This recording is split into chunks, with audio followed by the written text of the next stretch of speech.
Good evening and welcome. My name is Andrew Self, and it's my privilege to serve as the moderator of this evening's forum. We want to welcome those of you who are here at the Performing Arts Center at Christian County Middle School, as well as those who are watching online on the school system's website. Thank you for your interest in our school system. Our school board is facing a generational decision. As you know, the facilities at Hopkinsville High School and Christian County High School, as well as Gateway Academy, are aging and, quite frankly, are not in very good shape. Something needs to be done. As you may also know, the school board has been evaluating a number of different options for a period of time. Ultimately, and relatively easily and relatively quickly, they were able to scale those options down to just two viable options.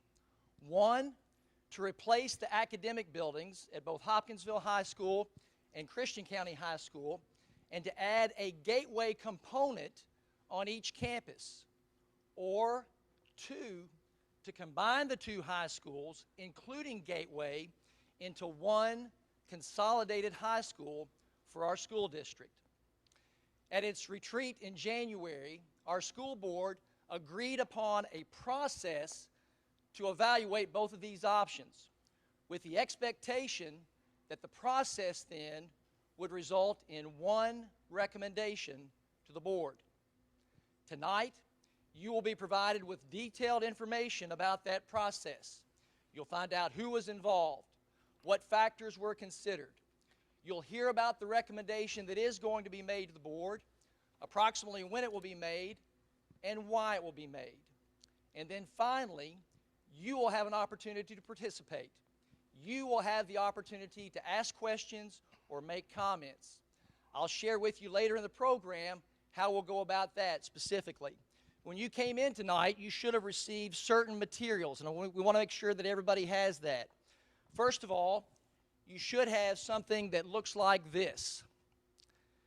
This will be essentially the slide presentation that will be shown later, but you'll have an individual copy that you can review. There is also a brochure about the school system, including the mission of the school system, and then you also should have received some index cards. The purpose of the index cards is this. If you don't feel comfortable asking a question or making a comment, but you would still like to contribute your thoughts, we invite you to do so. If you would, just write those down on one of these index cards, and then as you leave, there will be people stationed at the doors who will accept those cards from you. Thank you for being here tonight. At this time, we're going to hear from the Superintendent of the Christian County Public School System, Mr. Chris Benzel, the Assistant Superintendent of Operations, Mr. Josh Hunt, and the Director of Instruction, Jennifer Addison. Mr. Benzel. Thank you. Can we turn it down a little bit, Jason? All right, thank you. My name is Chris Benzel. I'm the Superintendent of Christian County Public Schools, and it's a privilege and honor to be here tonight. I'm glad of the turnout. I'm happy about the turnout. And we want to briefly, quickly tell you our story. It's about a 40-minute presentation over the last 14 months or so. The reason for this is we want you to have the information, not third person, not from word of mouth, not social media, but from us. Try to be as transparent as possible, try to communicate the information, the facts, try to keep it brief, but also give you as much as we can that happened over the last 14 to 15 months. And that's relatively difficult to do in a short amount of time, but we want to be as transparent and communicate as much as possible. So we'll brief you on some slideshow. You have that in your packet. We'll talk a little bit, and then we'll get down to the question and answer session, which is the most important part. We promise to leave our briefing to about 45 minutes and then give you the majority of the time for your questions and answers. So why are we here? I'm not here to change anybody's mind. I'm not here to convince you that we know it all. I'm not here to say that we have all the answers. There are pros and cons to consolidation. There are pros and cons to building two new high schools. But the question is, what are we going to do? We have to do something for our high school facilities. The problem has gone on long enough. It wasn't fun to inherit this problem. It was kind of burdensome after COVID and during COVID, but we're not going to back down away from challenges that present themselves. And our kids need better. Our kids deserve better. So back in March, during my interview process for the superintendent job, that was March of 2020. 2020. The question was posed, what are we going to do about high school facilities? And so we went through that question, and I knew that was very pressing to the board at the time. Our elementary schools are pretty well looked after, maintained. Our middle schools, obviously, this middle school is good, and HMS went through a renovation process for all air efficiency, quality control. But what are we going to do about our high schools?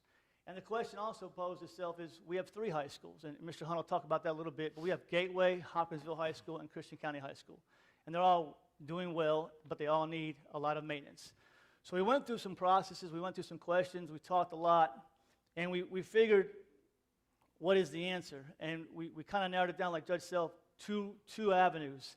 Replace both high schools, leave Gateway as it is, or put Gateway into the high schools, and then consolidation.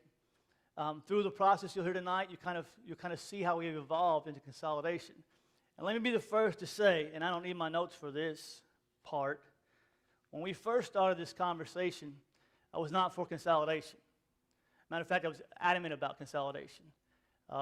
When I came to Hopkinsville back in 1999, then I started teaching after the military in 2005, I wanted to be a colonel. I didn't go to Christian County High School. My wife did. My mother-in-law was a cafeteria manager there, but I just kind of naturally gravitated to Christian County. I bought my first colonel shirt at Walgreens, slapped it on my body, went to the Shoney's parking lot, watched the bus come down in 2011 from the state championship game. It just kind of happened that way. My vision when I was a principal, when I was kind of growing up in the ranks, was to be the Christian County High School principal. And I was. It was the best 5 years of my career. Loved every minute of it. It was just a fantastic opportunity. And during that time was when the nickel tax came about. And I wasn't for it because I knew, in terms of equity, Hopkinsville High School, and I had no problem with the decision to replace high schools, but I was paid as a principal to look out for my school, to be an advocate for my school, to be, to be, all colonel all the time. And I knew if we went to replacing 2 high schools, the time frame was 7 to 10 years after Hopkinsville was replaced. And that was not equitable to me because in a new facility, safer learning environment, new technology, advanced equipment in the science labs, things like that, you have an edge. You have an edge you can't replace in an old facility. So that was hard for me to swallow. But through this process and through understanding some of the outcomes and so through understanding some of the wins we could experience through consolidation, I slowly came around. I slowly started listening more. I started actively listening. People say, we need small schools. You're right. We do need small schools. But Christian County and Hopkinsville High School are not considered small schools in the state of Kentucky. They're 4A and 5A respectively. I understand Caldwell County, Lyon County. There are smaller high schools. We're not small schools to begin with. So how can we challenge that notion and create an environment for small learning communities by still having a larger facility campus? We have that answer. Hopefully tonight you'll see that if you just kind of bear with us for the next 30 minutes. So we went along. We had markers that came about, and Mr. Hunt will talk about that. But the comment was made to me several times, when are you going to put your flag in the ground? When are you going to start talking about that this is what we need to do for as a superintendent for Christian County Public Schools? When are you going to be all in on this process? And it happened to me, if you entertain me for a quick second. I was taking my son, I have 4 children, an 8-year-old, a 6-year-old, a 4-year-old, and a 3-year-old. And I was taking my son to wrestling practice at Colonel Jim. And some of you might have heard the story or not, maybe you have, maybe you haven't. But I took my 2-year-old with me at the time. She's 3 now. And 2-year-olds can't sit still very long. So we decided to walk around. We walked through the parking lot, saw the colonel on the van or on the trailer of the semi-truck, walked down to the softball field, walked to the baseball field, and they were playing a baseball game down there. So we sat in the bleachers and we watched. And 2-year-olds repeat everything they hear all the time, good, bad, and different. So we were enjoying it, and a fan yelled out, "Go Colonels!" And my 2-year-old said, "Go Colonels!" And somebody in front of me turned around and said to me, because of this consolidation, your 2-year-old might not be able to say that ever again. And I thought, you're right. But it's not, I don't think it's going to be relevant to her. I think she'll be okay. I think what's more important to her is that she has a state-of-the-art facility to learn and engage in state-of-the-art education in a safe facility. So as a superintendent, I have to be for kids. I have to do what's right for kids. Not just my 2-year-old, but all of our students in our community. And sometimes, good, bad, indifferent, that hurts people's feelings if you side with kids. Because our feelings, like mine initially, get in the way. And I can't say that this is a perfect plan. I can't say that we have all the answers. I can't say that we'll get it done in the amount of time, predictions and all that. But we are trying with all of our heart, with all of our passion, with all of our resources, with all of what we are as leaders in the district to do what's best for kids. My kids, I am a superintendent of this school. I'm the first in many, many years that have kids that go in the system. My kids will go through this facility, hopefully. Hopefully I'm still working in the district at this time. But my kids, my son will in 5 years start the high school. Or 2 high schools, whatever the board decides. And I look forward to that opportunity. And so with that being said, I say that to say I'm all in, all right? Because we're going to do what's best for kids. And we're going to ask for excuse sometimes for adult feelings. Some of you ask, well, why now? Why are we doing this? But why do we want to go through this consolidation? And the slide behind me kind of sums it up a little bit. Obviously, the acronym is in bold, students first. I can't apologize for that. We are Student First District. But safety of our students, all on one campus, state-of-the-art facilities. We have 2 high schools that transition students outside. That's not safe. We have 2 high schools that have a lot of exterior doors that we can't manage and make sure they're secure all the time. We have 2 high schools that have outdated security alarm, technology, video surveillance equipment. With a state-of-the-art facility all under one roof, no one transitioning outside. For example, if the board were to vote in this academy model, they would have 3 lockdown doors. They'd have their classroom door, they'd have their academy door, and they'd have the main building door, all with a push of the button from the front office to go on lockdown. You can't get much safer than that. So I believe a new campus, a new facility, if that's what the board chooses to do, would be safer. All right? I think it's a definite why into our philosophy. Timing. Our schools are old. Our financial capabilities have changed. We didn't ask for it. It just kind of came about, and we're going to take advantage of it. We've had many conversations in meetings that if we didn't do something, it would be almost malpractice on our part with the opportunity that we have.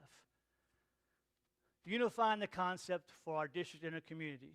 Somebody on the way to this, a former student of mine called me and wished me good luck.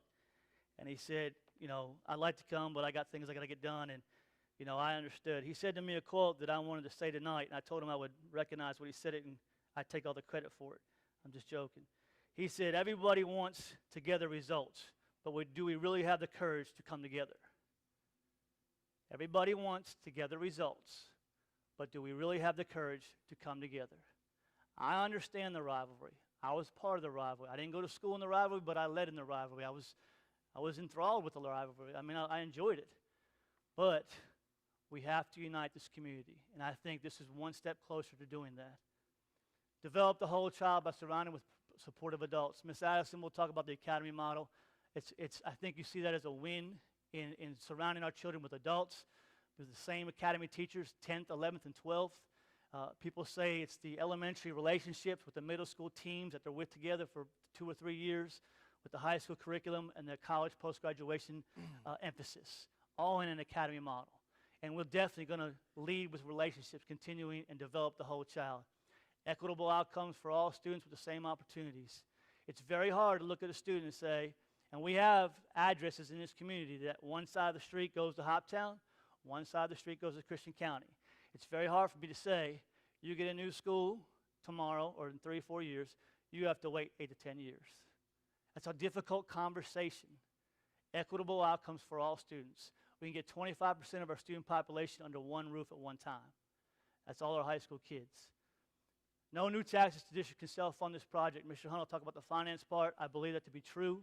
There is no conversations. There has been no conversations about a nickel tax. The community spoke. We listened. We're moving forward. Even if this consolidation vision does not go through, I have still no plans to bring up a nickel tax initiative. We'll go back to the drawing board, and we'll keep moving forward. So that's what it's about. It's about keep working for kids. The last one's the most important, and you'll hear that from Ms. Addison. We're not doing a good enough job in our high schools with the educational model. We got to do more. We got to bring engagement. We got to bring relevance. And we got to bring authentic work, post-graduation work to the curriculum. And with the academy model that we're doing, we do get the safety aspect of small school within a school, but we'll also do those three things. I encourage you to listen, to participate, to be honest, to give feedback, good, bad, indifferent. I applaud you for being here tonight, and I'm honored to be the superintendent of Christian County Public Schools. It's the best job I've ever had. It's also the hardest job I've ever had, but that's okay. It's supposed to. If it wasn't great, if it wasn't hard, it wouldn't be great, or whatever that saying goes. So I'll turn it over to Mr. Hunt. He'll go through a quick rundown of what we've been through in the last 8 to 10 months, 12 months, ask questions after Ms. Addison gets through, and then hopefully we'll have some questions answered tonight. All right. Good evening. I am Josh Hunt. I'm one of the assistant superintendents. I work with facilities operations, fall under my division, and I've been working with this project, as we'll talk about in a minute, the local planning committee all year long. But I do kind of want to take you through the whole process, and I'm trying to pick an angle here where I know people that are watching have seen it before, and I'm not standing in front of anyone here. I do wander a little bit, but we want to talk a little bit about the local planning committee, how that was formed, how it works when it's every 4-year cycle, the bonding increases, directives from the board to form a high school steering committee and look at what the recommendations would come out of that, and finally talking about the approval of our district facilities plan, selection of an architect that would allow us to move forward in the process. So we're going to take about 30 minutes and run through that. I know we could take 2 hours to go through all that. That's a lot of information. But the point is, you have it all in front of you, and we'll probably end up coming back to a lot of that in the question and answer session. We've just found that when we do talk about this stuff, it goes across a little better to go through it and let you formulate the questions and opinions that you have and ask them. So a local planning committee, I want to make sure everyone understands, this is the governing body over facilities in a school system. And every 4 years, we have to convene a local planning committee. Now, whether you're in Pikeville or Paducah or any school district in between there, you're going to form your local planning committee at the directive of Kentucky Department of Education, following those guidelines. Because we were a school district at our size and higher, we have those numbers there in front of 4 parent representatives, 4 teacher representatives, where a smaller school district may be 3 and 3 and 3, or even 2 and 2 and 2. For our district, our mandate was to have 4 of those. So each one of those positions, a superintendent designee, I'll show you that in a second. I've served in that role. Most of the time, the superintendent, if he has an assistant, will appoint the one that's in charge of facilities and operations to serve that role. Our parent representatives were elected through our Infinite Campus call-out system that we used. Our teacher representatives were nominated by their peers and voted on that. We elected those through that. The school level administrators the same way. Our central office voted on their representative, and the community members were selected from the 4 board applicants, or 4 applications that were turned into the board.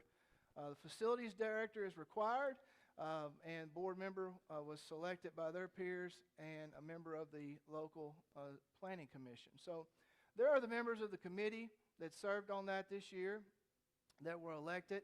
We did make one switch in the parent representatives because one of our parent members that was on that committee in the beginning was elected as a board member. Ms. Mumford Brame was served there, and Amber Ezel replaced her. So you can move down the list there, and you can see those folks were selected to serve on those committees. Again, you have those in front of you. I won't read every name to you, but you can feel free to ask at a later time about that.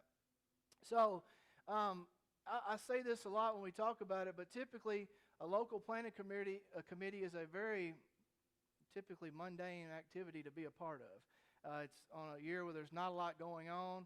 It's not one that you really find a lot of people volunteering for, and the meetings can be a little long and arduous at times because you're going through a ton of data, hearing reports from people such as your bonding agents, your instructional folks. It's a lot of updates to try to get those folks inundated on what we do in school business. So basically the main findings that came out of the local planning committee early on, when I say early on, we began to meet last September, was the same stuff that had been there from the 2 previous LPCs that had met in the 2 previous 4-year cycles, Hopkinsville High School, CCHS, and the old Gateway campus. So for those of you that don't know what I'm saying about Gateway, Gateway is the old vocational school behind our Board of Education. A lot of us, including me, that grew up here, behind the Board of Education was a trade school, and usually about 150, 200 kids went there a day for our trades. You know, woodworking shop, auto mechanics, and those various activities there. But those buildings still came in again this time, even though we used a little bit different system in the state now called KFIX. They were still in the higher need areas, rankings amongst those state rankings. So one of the things that the local planning committee found out in the second meeting, which is the meeting where we have presentations from our financial agent, Baird came that night and discussed that our bonding potential had increased significantly since the nickel tax. I think during the nickel tax, our bonding was around $16 million, and because of changes in interest rates and things that have happened for a lot of us over the past few years in our homes and whatnot, and the abilities to get a little bit cheaper loans, our current bonding potential for a 20-year bond was $55 million.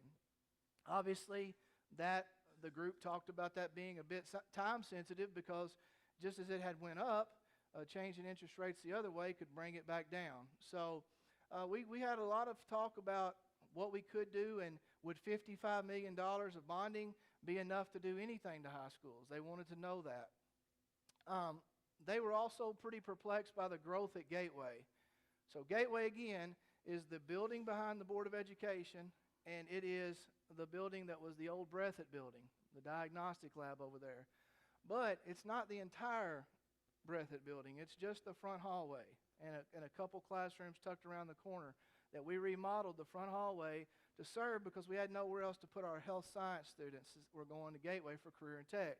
So we had to use that area. It became available, and it made sense to use it. So that's where our health science students go to. We're well capped out at Gateway right now. In fact, for this coming up year, we found that the number that's there is what we have now.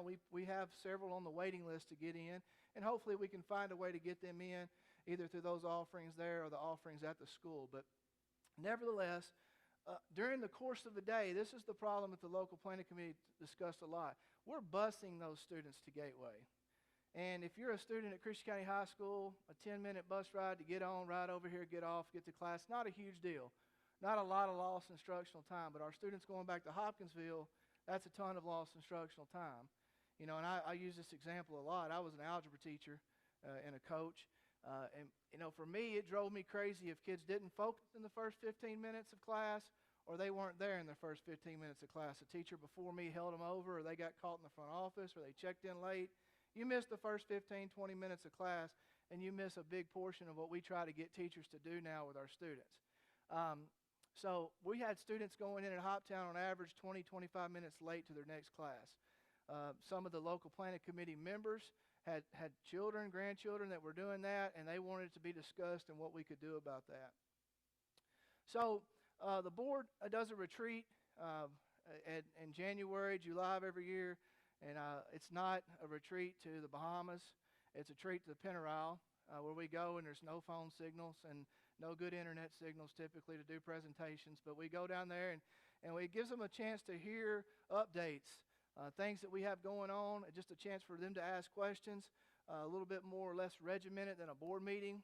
And the board wanted to hear from the local planning committee. Mr. Clark had served on there, so they had representation on our local planning committee, and they were beginning to hear that we were discussing bonding and the fact that we had more money than we'd had in the past, and could we start looking at high school facilities again. So from that retreat, that's where the direction to form a high school steering committee came from. And I want to make sure we understand that's different from our local planning committee. This is just a group of people that we could bring in here. We've met in this room here, about 35 people, and bounce ideas off of. Now, where that came from was the same way that we did it back last summer when we had what was called a COVID task force. In fact, we met with that group again today to discuss all the new things that are coming out with COVID and what we may or may not have to do according to whatever state mandates come down. But the COVID task force allowed us to have a group of administrators, teachers, parents, community members. Dr. Campbell served on that to kind of have us a physician's point of view, just to have different point of views to say if we were to open school during a pandemic, What would you as a parent or a teacher or a student want to hear? What would you need to know? What would make you feel safer? And that's kind of the way when it came time to form what kind of committee would best serve, something that, other than just the local planning committee that we already had. How can we get more ideas and more initiatives at the table to talk? That group was not a decision-making committee. It was just a group to begin to talk about what path can we go down, explore all options, what solutions can we come up with for the gateway problem, and how can we address these inequities that they were hearing about at both schools? In other words, that you had to be at Christian County to take an upper-level AP art class, that you had to be at Hopkinsville to take part in family and consumer sciences, which is one of our more, frequented elective areas for our students. They really enjoy that, family, but we don't have it at Christian County because we don't have the staff to put it there. That we spent most of our year at Hopkinsville High School without an upper-level math teacher. That we have an AP teacher at Christian County, but not there to service those students. So, I stand in front of you in full transparency telling you those are situations we face. And you say, well, go out and hire an upper-level math teacher. Well, we're trying, and so is the rest of the state. There was one math graduate at the Murray State Teacher Fair this spring. And every district in this side of the state was at that recruiting fair. And every one of them introduced themselves to that math teacher. So they're just not out there. We're having to work. And you've heard a lot of what we're doing with Grow Your Own programs and trying to get folks that have degrees but aren't teaching certified to get back and do those things. So we're working hard, and it may take some years to see those benefits, but there are inequities that exist at both high schools. Finally, the board asked that through that high school steering committee to see if that group had a recommendation, one way or the other. Either build 2 schools with a gateway at each school so that we'd have equitable opportunities at both schools, and was that possible to do, or go down a consolidated route where you put all students on one campus. What would that look like, and how would you integrate gateway and all that into that campus? So that was the 2 options that we looked at as a steering committee. You have that in your folder there. That was the members of our high school steering committee. And I won't leave that up long. You can look at it yourself there. But the members that are from the orange and the blue here were elected by their peers in the school system. We had an election for that. The others, we appointed obvious members from the Board of Education, Finance, Instruction, and Facilities. So the other volunteers were volunteers that volunteered to be a part of that. Some of them were on the local planning committee as well, but we were glad to have that representation there. And Mr. Sharp, who has served for many roles for us as an architect in our district, he served on that committee to be an advisor to that group. If we had a question about can you do this or can you not do this, how much in general would something like this cost, how do we factor these things, he was there to answer those questions for that group. So we began to meet with the high school steering committee in here, and what we would do in our large group, we would talk about what direction we wanted to go as far as what they needed to be provided to them, very similar to what I told you the COVID task force did. In our first meeting we met, we split into smaller groups, and each group sat and talked and developed a list of details that they would like to see. And ultimately it came down to what's it going to cost, what's the opportunities going to be for the child at each type of school. And really those were the 2 main factors. They wanted to hear about that. So we began talking about that, educational offerings, financial findings, and really what it boiled down to, and these are very abbreviated, and I know you'll probably have more questions about that shortly, and we'll be glad to answer them. But ultimately, whatever it costs to construct a consolidated school versus 2 schools with gateway at each campus, it's about a 15% initial cost difference. Now, you say, well, you mean whatever it costs? Well, what it cost 5 years ago is a lot different than what it costs today. It might be different next summer and 2 summers after that, but it's changed that much. You know, what it costs to build McCracken's consolidated school that's the size of what we may or may not build is a significant difference from what we're looking at right now. So the more the longer it goes, usually the more the cost goes up. But anyway, 15% on initial cost. Now, operational savings, I do know this question will come up there. We estimate it to be about a $2 million a year difference in running 2 separate schools or 1 consolidated school. And we'll go more in depth to that later. if you want to, but you can think about from operational standpoints just simply the energy cost that goes into the two. It's substantial energy savings from running one campus. We have Harshaw Train that we work with in our contract. It was able to give us some estimates there.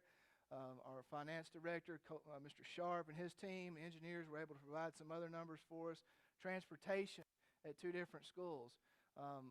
Transportation of buses during the day to Gateway is a significant cost in our district, well over $100,000 a year just to bus those kids during the day to Gateway's campus. So it doesn't take long to see that $2 million is a good estimate and a pretty conservative estimate. What we really focused on the most probably, and the high school steering committee wanted to talk more about, was what changes about an educational experience in a consolidated school versus what we have now, running 2 separate schools.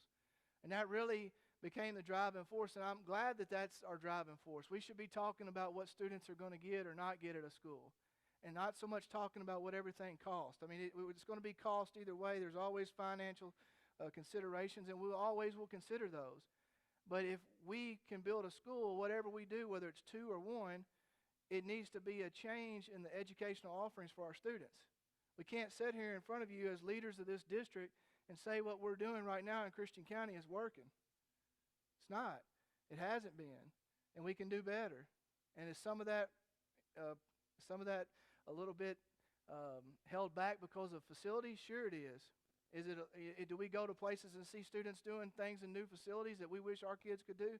Sure we do. But the educational offerings we found in that group, and we went through them all, and they heard presentations from Jessica and her team, from McCracken County's team, presentations that we brought back from other schools of what they were doing. There's no arguing, there isn't any arguing in the fact that at a consolidated school, there are more academic offerings for a student versus being at 2 separate schools. And you can run through a number of reasons for it. One, like I've told you what we have now, you can't find teachers to go at both schools. Okay, there's one. If you have why do we bring kids to Gateway right now? Why are we bringing kids from 2 different campuses? Because they need a health science teacher. Where's that one teacher located? Over there. So we bring enough kids from both schools to make up a schedule for that teacher. And the same thing with one class after another at Gateway. That's how CTE programs work. So that was a major consideration for that group. I'm sorry about that, getting loud. Also, we found out that it was possible, and Jessica's going to talk significant time about this, is about small learning communities. That we could take a large population and split them into smaller groups and provide the needs meeting their needs, and provide them what they needed each day, and keep them in a safer, structured environment, but it be in that environment for them 60-70% of the day. And we're going to talk more about that. So when I've got George Rogers and McCracken right there, kind of talking about the difference in the two. Both of those schools are very large schools in the state of Kentucky, 6A high schools. We visited George Rogers. It's a new campus, have the CTE programs, career and tech education built on campus with them. Beautiful school, beautiful facilities, good kids. They run a little bit different program than McCracken. McCracken, although they don't run the academies model, they do run the school within a school model. So there you get the feel of what many of you have said. I've heard you say, we don't want to stick 2,400 students in a building and turn them loose. We don't. That would be not the best plan to follow from someone who's been in high school a lot. We don't want them to have to be walking. At George Rogers, if you're on this side of the building and the bell rings, you may go to that side of that 350,000 square foot building and have to be there in 5 minutes. So it's just that they don't choose. That's how they choose to do it, and I'm not questioning what they do. It's just a different feel. At McCracken, they're in those houses. When the bell rings, they change classes in the houses with the 300 to 500 students that are in there. I think 300 or 400 students actually in their school. So we did talk a significant amount about this, extracurricular and co-curricular opportunities. The group, even though we were at the end of our meeting there and it began to become clear that we were moving in a direction, we had voted 29-3 there for the consolidated plan, just a straw vote, and nothing, again, that's not a decision-making group, just that's the direction they wanted to head in.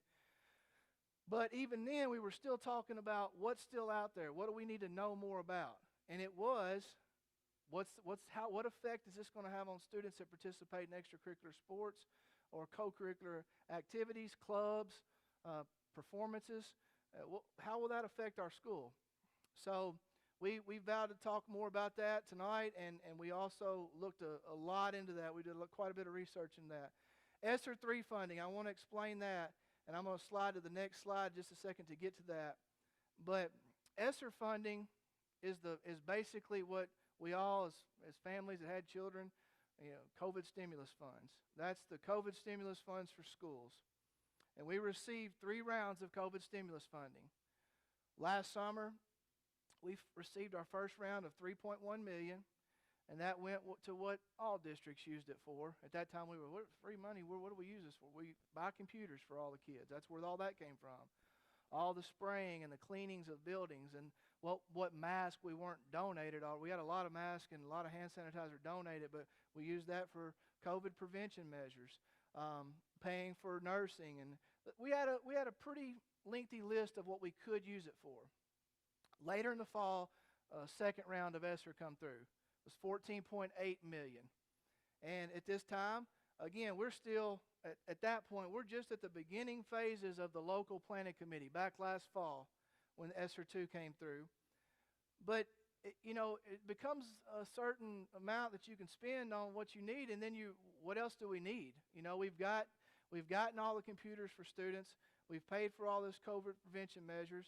And we started going into general funding and say, what can we pay for out of general funding with COVID money that can be saved to put towards facilities? Because at that time, again, we were looking at facilities and what monies do we have available. Let's save what we can, and maybe we can begin to build off that $55 million, because it had become clear $55 million was not going to build a high school. So we put back $7 million in savings for future facility projects. Well, round 3 of stimulus, no one really saw that one coming.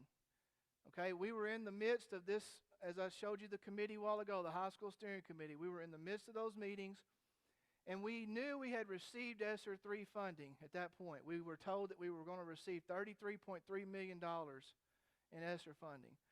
But we really didn't have an idea that we could use it on facilities. So many districts just like us, you've spent what you can spend. You really are starting to look for ideas, and a lot of people have facility needs across the state and begin to ask KDE, can we spend this on facilities? And it became, we got notified that yes, you can. Now you can spend 80%. 20 has to go to lost learning. You can spend 80% of your monies on facilities of ESSER III funding. So for us, after the federal update, we were getting $32 million. That meant that we had about $25.6 million we could put towards facilities. So now we're at the $55 million. What we're thinking, we're at the $55 million and the $7 million we've saved, and $25.6 million we're working our way on up. And we began to hear about some grants from the Career and Tech Education Department at KDE, which is a $10 million grant that we feel like we're in the process of applying for right now. We feel like we're in a good position to receive that money, or part of it, or most all of it, because of what we're doing. If we built a consolidated school, it would take Gateway, or if we built 2 schools, it would take Gateway and move it from there into those facilities. However, because if you built 2, one would go before the other, the consolidated school would address the changes to Gateway right now. So that would make us eligible for that money. Again, our current status, things have changed a little bit, updated. We try to keep this updated fairly regularly. The local planning committee, after the high school steering committee had met, and it became obvious, just as the board told us, if the steering committee has a direction they like, when that 35-member group of people says that, hey, this is the direction that's smartest for our district, then it goes back to the local planning committee, because that is the decision-making group for facilities, other than the board that will obviously vote on it. But if you don't have it on the district facilities plan developed by the local planning committee, it's not an option. In other words, a board member can't walk into a board meeting next Thursday night and say, hey, I got 2 buddies, we're going to vote for a consolidated school. That's 3 people, 3 out of 5 wins were consolidated schools. Can't do that if it's not on the district facilities plan. So we went back to the local planning committee. We told them all the developments from the high school steering committee, and it was up to them to decide whether or not we would make consolidation an option. They voted unanimously to do that. They heard all the presentation. They felt like it was the right direction to head, and it was the local planning committee that put consolidation on the district facilities plan. Now, that is a misconception that's been out there, and we need to make sure that we understand that's where that came from. That it has to be decided by the local planning committee. So they approved that. The board approved the recommendations from them so that it could be sent to the Kentucky Department of Education. Now, as far as the architect, I'm on time. Good, okay. As far as the architect engineer selection, what we found out was that our board, they wanted a concise presentation to them with a comprehensive view of what it was going to cost, what it would look like, what their options would be if they were going to vote on a consolidated high school. They wanted to know what that was going to look like and what all would go into it. Well, that's not something we can do at the local level, okay? So we began to look at how does that work with the folks out of the architecture field. All of them, and anytime you're going to start a project, you're going to start with a feasibility study. Is it feasible? What's going to go into it? Some basic renderings are going to come out of it. So we had the option of either starting with selecting an architect or just using one that we had on board and doing a feasibility study with them. The problem would be then if we selected that as the board to go with the consolidated method, we would be then having to select another architect to serve the project, and it could set us back. So we felt like the best move was to select the architect, and we went through, we had 12 submissions. It was 11 or 12 submissions. We narrowed that down to 6 through looking at all their submissions that they turned into us, and then we did 2 days worth of interviews with architects.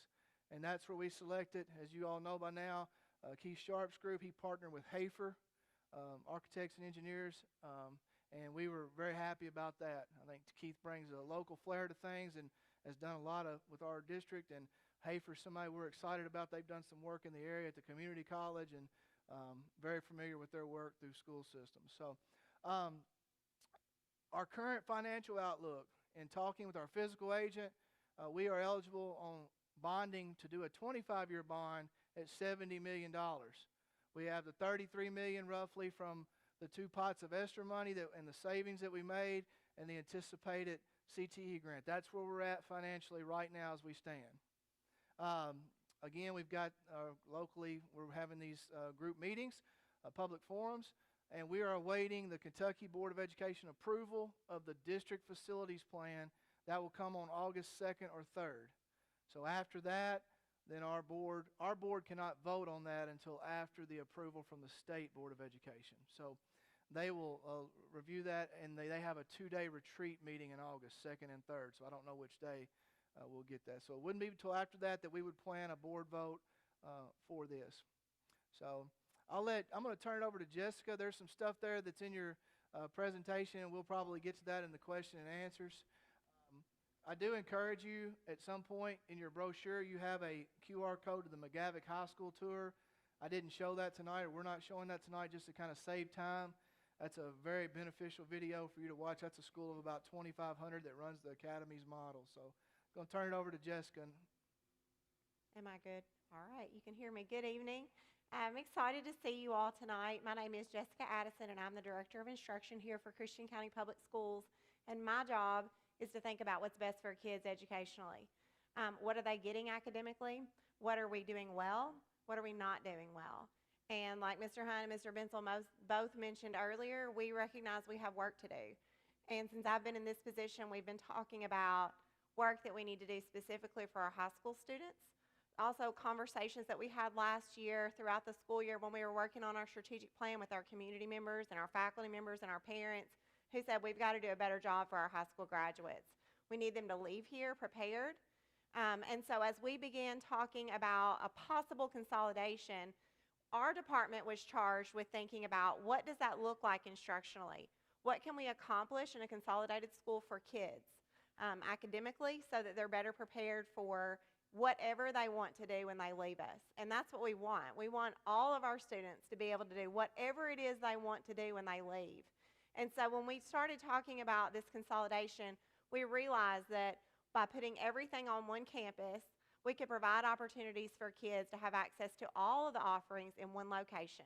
Right now, we have students that they have access if they choose to get on the bus, if they choose to go across town, to most of our gateway opportunities. But at two different high schools, there's a difference in some of our AP course offerings, some of our CTE offerings that are available at the two different high schools. And so we know that we have an opportunity issue. We have students in one building that don't have the same opportunities as students in another. And so a consolidated campus allows us to put all of those college prep courses in one place. It allows us to put all of our career prep coursework and opportunities in one place. And it even allows us to expand. And that's what we're really excited about. In addition to that, we wanted to consider, how do we do that, though, on a large campus? How do we do that and have a small school feel? I came from a small school. I like a small school feel. And so we want to have the best of both, all the opportunities of a large school, of a consolidated school, with that small school feel. And so as we researched and we read and we studied and we visited places, we came to find that what we really liked was small learning communities. We really wanted to find a way to organize this consolidated high school into smaller groups of students that have similar interests, common goals after high school, so they could network together, but also have a team of teachers that really focused in on helping them meet their fullest potential. So you'll see here on this slide an example, just a visual to kind of help you picture what it would look like within the consolidated school. We are proposing to organize in career academies, which we're going to talk a little bit more specifically about that in a moment. But we want to organize the school into academies. So a freshman academy, which we'll talk about again just a little bit more in a moment. And then after the freshman year, students would enter, for their 10th through 12th grade year, students would enter a career academy of their choice. And so the rest of the student body would be organized into those career academies. Within each career academy, there's an academy principal and an academy counselor, and then a team of teachers that are partnered intentionally together to meet the needs of those students that have that common career or post-high school interest. You know, I know that I want to do something in the medical field, so I want to make sure I get myself into that academy that's focused on health science, because I don't know what I'm doing yet, but I know I want to be doing something in that area. And so all the teachers that would team together in that particular academy would know that the students that they're working with, 10th grade year, 11th grade year, 12th grade year, these same students are in our academy. We're building those relationships with our students. We're getting to know what they're good at, what they're passionate about. We're helping partner them with local business and industry partners that can help grow them and prepare them for life outside of high school. And so that team of teachers really has an opportunity to get to know their students, to invest in them, and to prepare them to be successful. So that's the academy model. You also notice there is, for the whole school, an executive principal or a head principal that manages all the operations in the entire school. And then, of course, the freshman academy on the next slide, if you'll go to that. The freshman academy also has its own principal. And then within that freshman academy, typically we would break that down into smaller sets of students, of freshmen. Typically right now, if we were to go into this consolidated high school this coming year, we'd be looking at about 2,350 high school students. About 650 of them are freshmen. So you think about that freshman class goes into that freshman academy, and we would typically divide them up into some smaller groups under a team of teachers that's responsible for them, similar to a middle school model. From that, then we also have about 200 students, typically, and it's just approximation, so don't hold me to that number, but around 200 students that will be participating in our virtual learning academy or in an alternative school placement for whatever their need is. And so that really gets us down to about 1,500 students to go into these other career academies. So you can imagine we start to get down to numbers that are around 300 to 375 students in each of those career academies. The idea in these schools where we visited and we've learned, and we have coaches that are helping us in this process, think about this. Students spend at least 50% of their time in their career academy for the day. And then they have some opportunities to transition out of that to go to what we call global electives. So I'm going to ask that you take a look at one of the handouts that you should have picked up when you came in. It looks like this. and it says draft. And I want to really, that's highlighted in red, and it's very intentional because we're still early in this process. We've identified what we know we already offer as far as CTE programs. We've identified what we want to add or what we want to expand. If we consolidate, what we would be able to expand into in some of these areas. Many of these programs that were wish list items for years, we would finally have room for in a new facility. So you'll see here a proposal, and this has been tweaked and will continue to be adapted as we get feedback from our community business partners and industry leaders on what they need our graduates to be ready to do when they leave here. So this is very much a partnership that you have in your hands here. But currently we're looking at, as you'll see, the Freshman Academy, and then 5 additional academies, career academies. A lot of coaching, a lot of self-awareness study goes on in that freshman year. In that Freshman Academy, there's a freshman seminar course that is offered in the freshman academies that we've studied, where kids really learn a lot about the academy options for them, their 10th through 12th grade year. So they're equipped to make a really educated choice about what's a best fit for them for the rest of their high school career.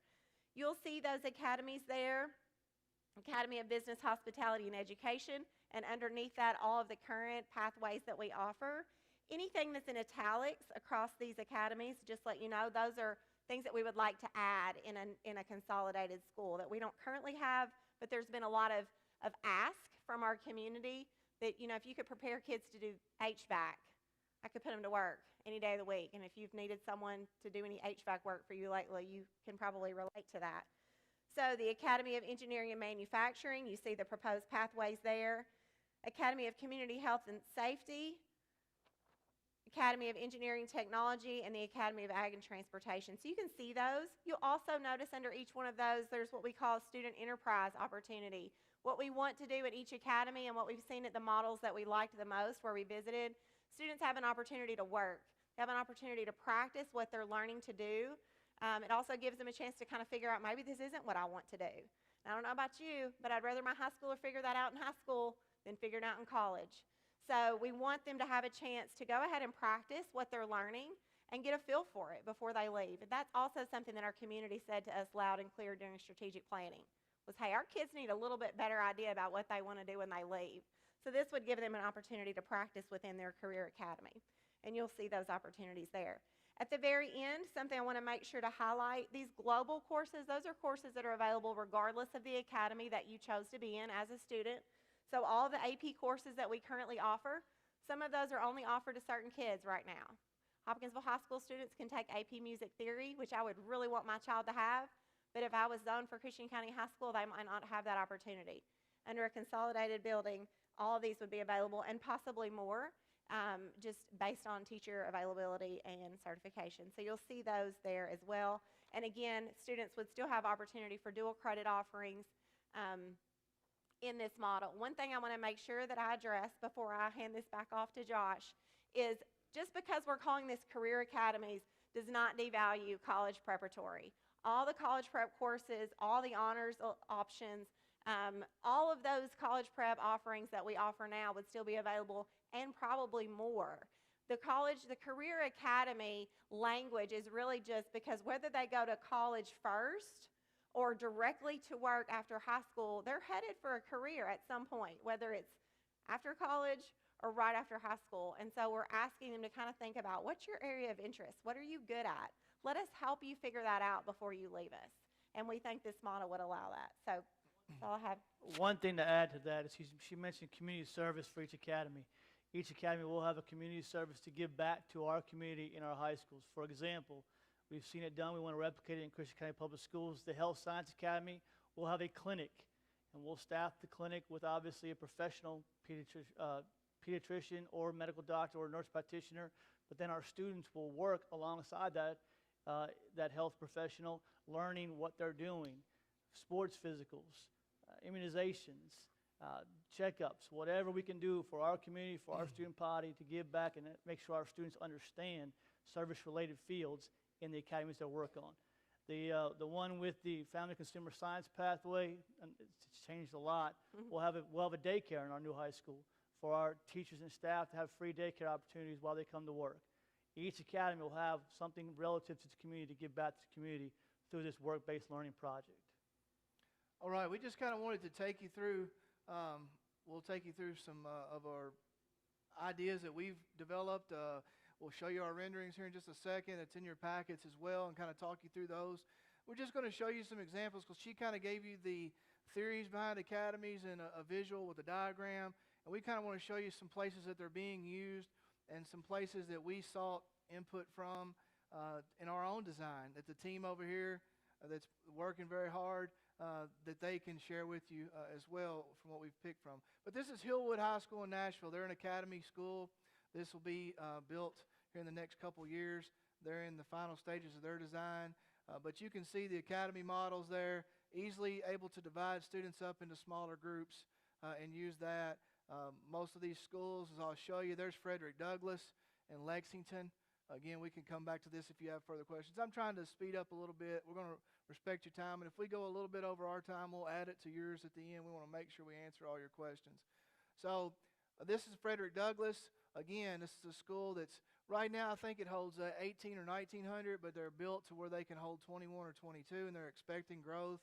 We visited them obviously during COVID, but you can see the divisions in the building, everything that's still in most schools, auditoriums, gymnasiums, cafeteria areas, a full campus there. I think their campus is about 70 acres, 71 acres, somewhere in that neighborhood. So again, I use this when we're out talking just because it's a good visual. This is Tates Creek High School. It's the newest school currently being built in the state of Kentucky.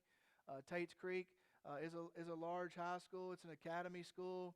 And this gives us a good cross-section here to kind of see what goes into new schools. A lot of you have asked us, what are you going to have, what do you not have?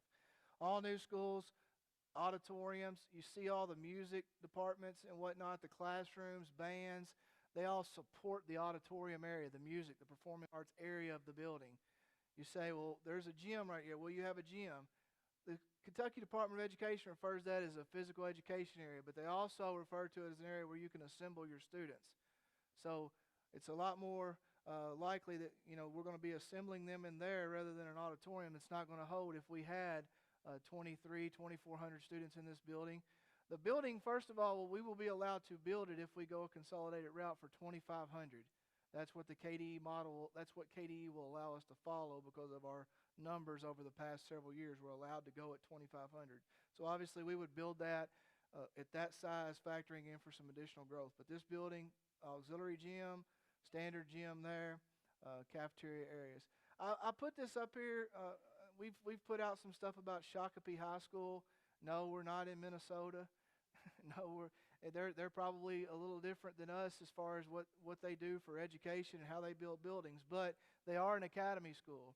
And Shakopee did consolidate 2 high schools into a school of 2,500. And one of the things that we liked about their school and their new build areas is this is what academies look like. You see entrances into long hallways, but they're welcoming. They got glass. All those glass can be doors can be locked down or safe. And this is where the business partnerships come in with each academy. This one here, I think, Entrust Data Card sponsors the Science and Technology Academy. Have a business advisory committee assigned to the academy. So for agriculture, you might have several of the agriculture businesses in the local area letting us know, meeting with us monthly to tell us, hey, this is what we need in the workforce coming out. This is the latest technology. This is the latest employee traits we need. We'll have a direct pipeline connection with the employers of the community to tell us what they want for graduates. Never had that before, and a lot of these academy models you've seen in Nashville and Lexington do that. We want to definitely replicate that. And you see here what Chris was talking about, Mr. Benzel was talking about a while ago, a community service. The Shakopee has a hometown bank, has a branch in their building. The folks from outside the school can access that coming in through, but their students work that. This is what a typical CTE classroom looks like there. Classroom up front, lab space around the back, ability to work there, culinary room. Open spaces, these are some of the things, lighting and open spaces are some of the things we're talking with our team about. So, getting down to our renderings real quickly, I want to talk to you about that. You have that in front of you. I want to stress to you that these are the first basic renderings. Okay, as I discussed a while ago, our contract with our architect carries us up to the board vote. If it goes through, then we will continue that. But we won't get every hallway, every classroom design until we know that's the route we're going down. That's obviously a significant more amount of work. But these are aerial views of a master plan campus. I want to point out a couple things because most of us are athletic minded and we start looking for athletic fields immediately. We care less, not care less, but we're not worried so much about the shape of the building as we are where these fields are going to go. For a master plan, a site master plan, we needed to put in all of these facilities just to see if it would fit in the acreage that we've been looking at, which is 85 acres or higher. So it does. And basically for us around here, we're fortunate. When we visited some schools in Lexington, they were paying $300,000 an acre for a new middle school. Here, we're more fortunate that we can not pay that, and we can pretty much find a big rectangle that we can put a school on. And that's really what we're working off of, is a big rectangle. So more than likely, in our system, we still have a great football stadium, but for the site master plan, we put that in there. That may, in the future, be an indoor facility or something that similar to McCracken has. It would support more than just football. It would support baseball, softball, cheer, dance. Everyone can go in that indoor facility. So it doesn't mean we'd have 2 soccer fields. That may just be a track with a soccer field in there. That could be an additional practice football field. Area over here for our ag department to work out of. The main structure of the building, you see there, the wings here for the academic classrooms. This one here is a little bigger. That would be your freshman academy, because you're going to be splitting up about 650 students into probably 3 groups there. This side over here would be able to service our auto engineering courtyard. We could pull our equipment in there and work on it. Again, we'll have some other angles of that. But there's the basic shape of the school. Again, you have it in front of you. I'll let you ask more questions in a minute about that. But we do have planned in an auxiliary gym, a main gym, areas for ROTC. Right now we have 4 academies, 5 academies, 1, 2, 3, 4, and the freshman academy in our schematics right now. Now we could, with our school size, we could go to, we could drop an academy off that, not drop pathways, but add pathways to hallways, look at extending hallways, possibly as a money-saving option down the road if we needed to. So we could operate off of basically what would be 5 academies, or I'm sorry, 4 academies and a freshman academy, so 5 total.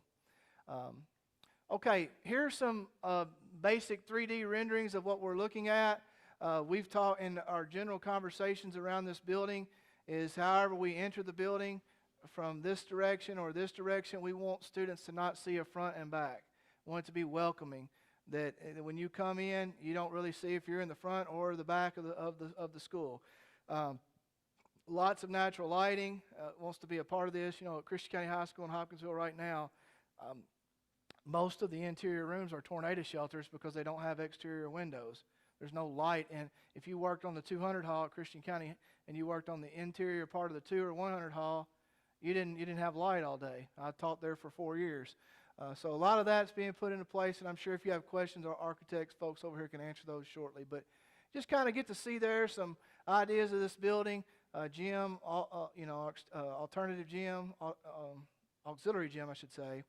But a place that when we bring people in off the road to drop students off, this is where we would plan to drop buses off. So people coming in out here wouldn't be back here with our students. They would be able to safely get off buses and go in, which is a problem right now at our 2 schools. When we unload buses, our students are out open to everyone. So did want to share those with you. And again, we'll answer more questions. I'm trying to get on to that question and answer session.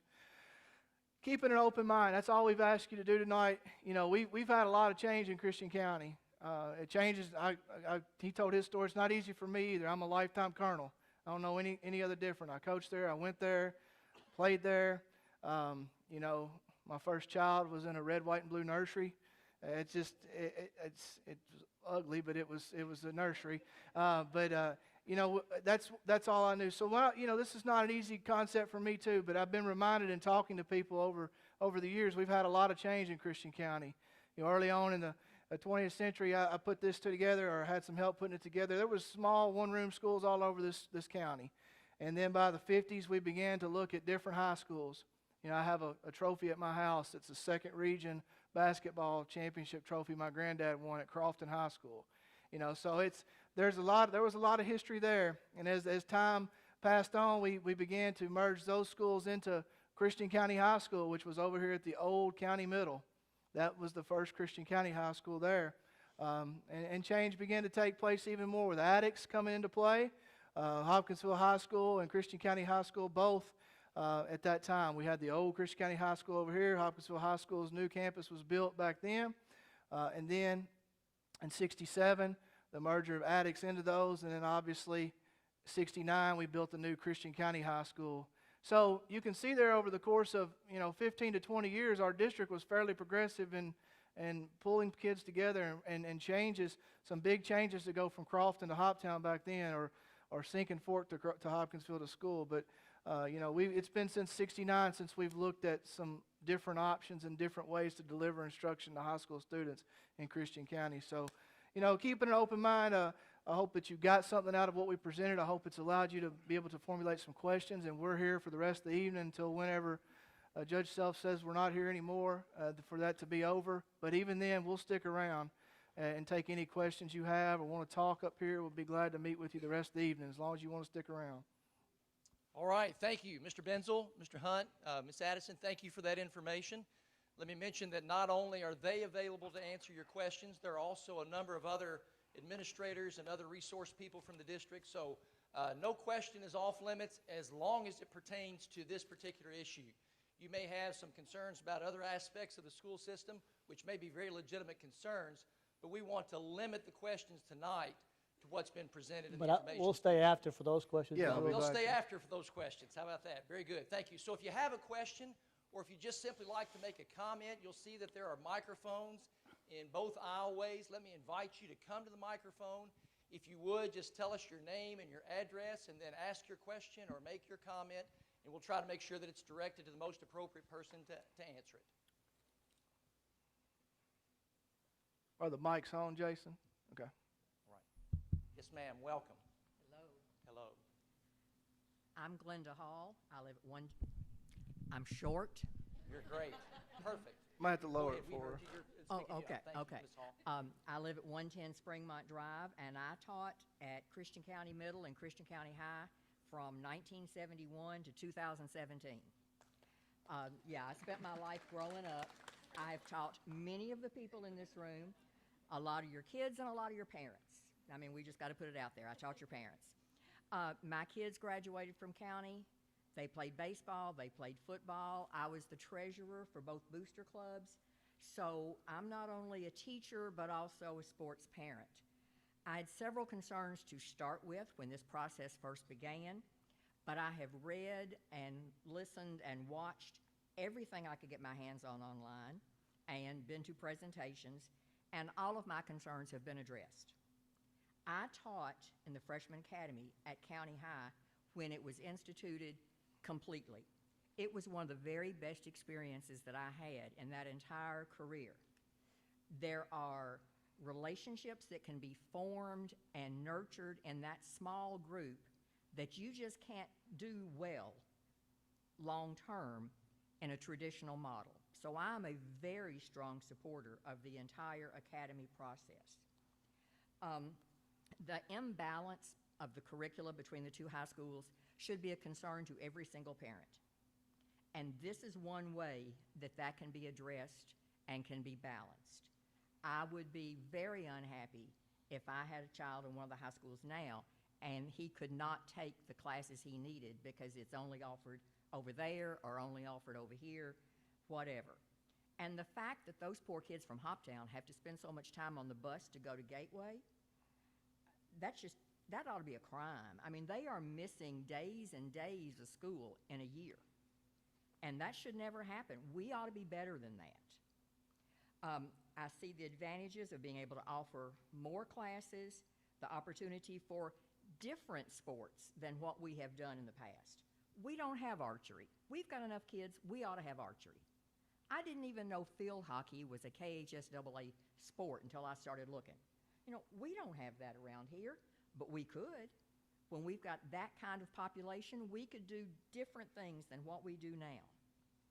I see this as a win-win situation. And in case you couldn't tell, I am very strongly for it. Thank you. Thank you, Ms. Hall. Mr. Adams? My name is Darvin A. Adams I, and I hold currently a PhD in systematic theology at Northwestern University in Chicago, Illinois.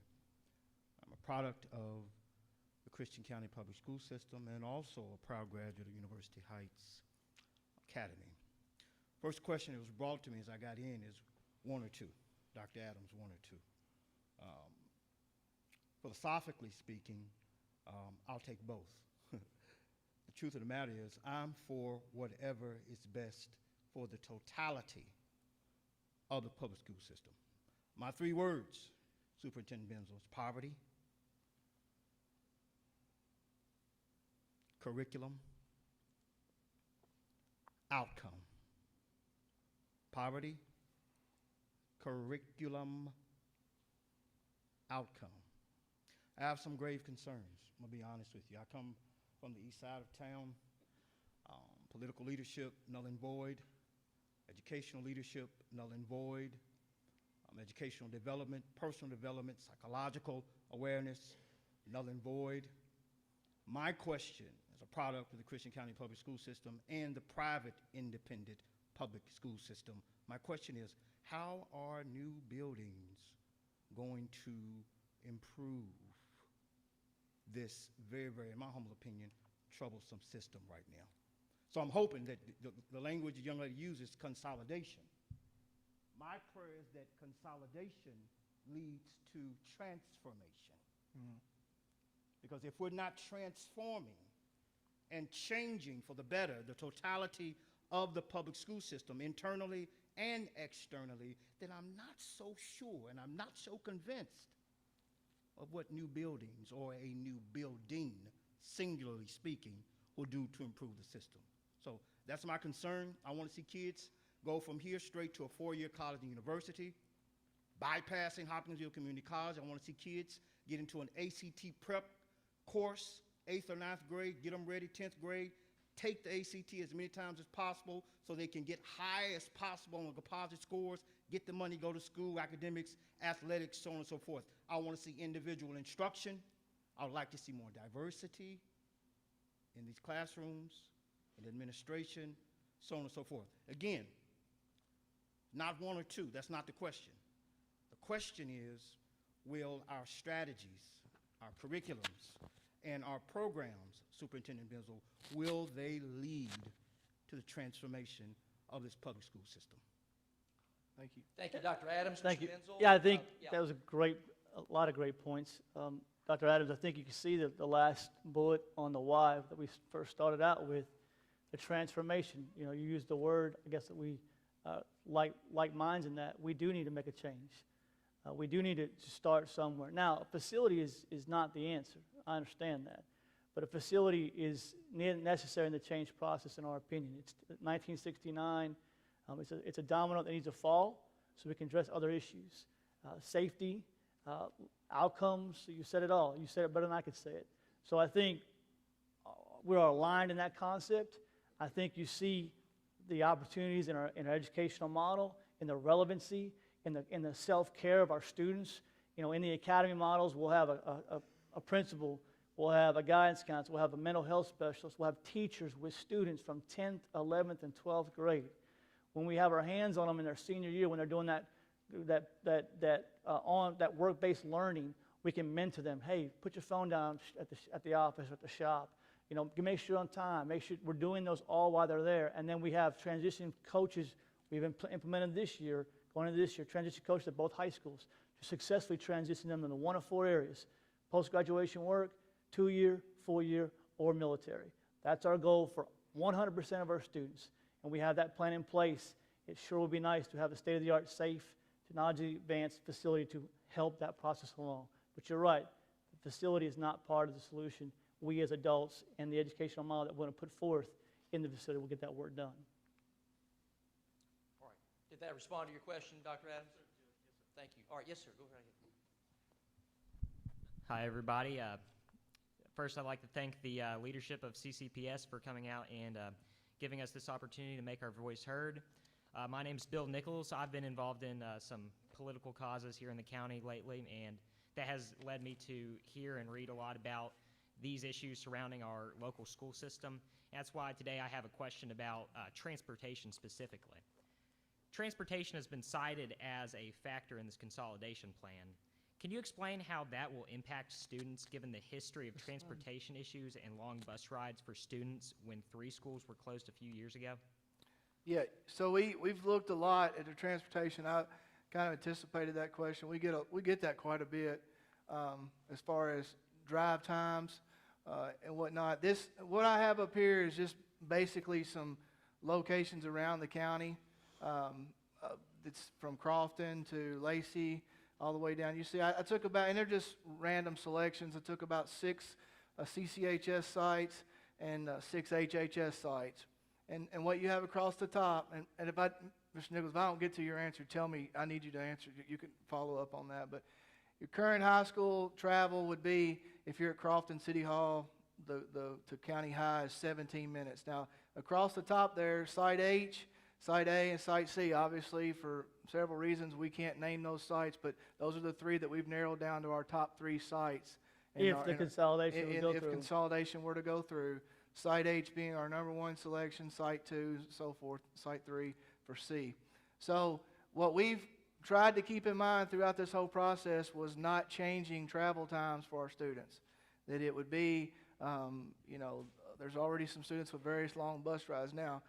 Since one of the big changes in our community, in past, 10 years and even more than that, has been the bypass and the Pennyrile extension and different things, able to use that. So you can see the travel times from those locations aren't significantly different. 3-4 minutes difference, 2, some shorter.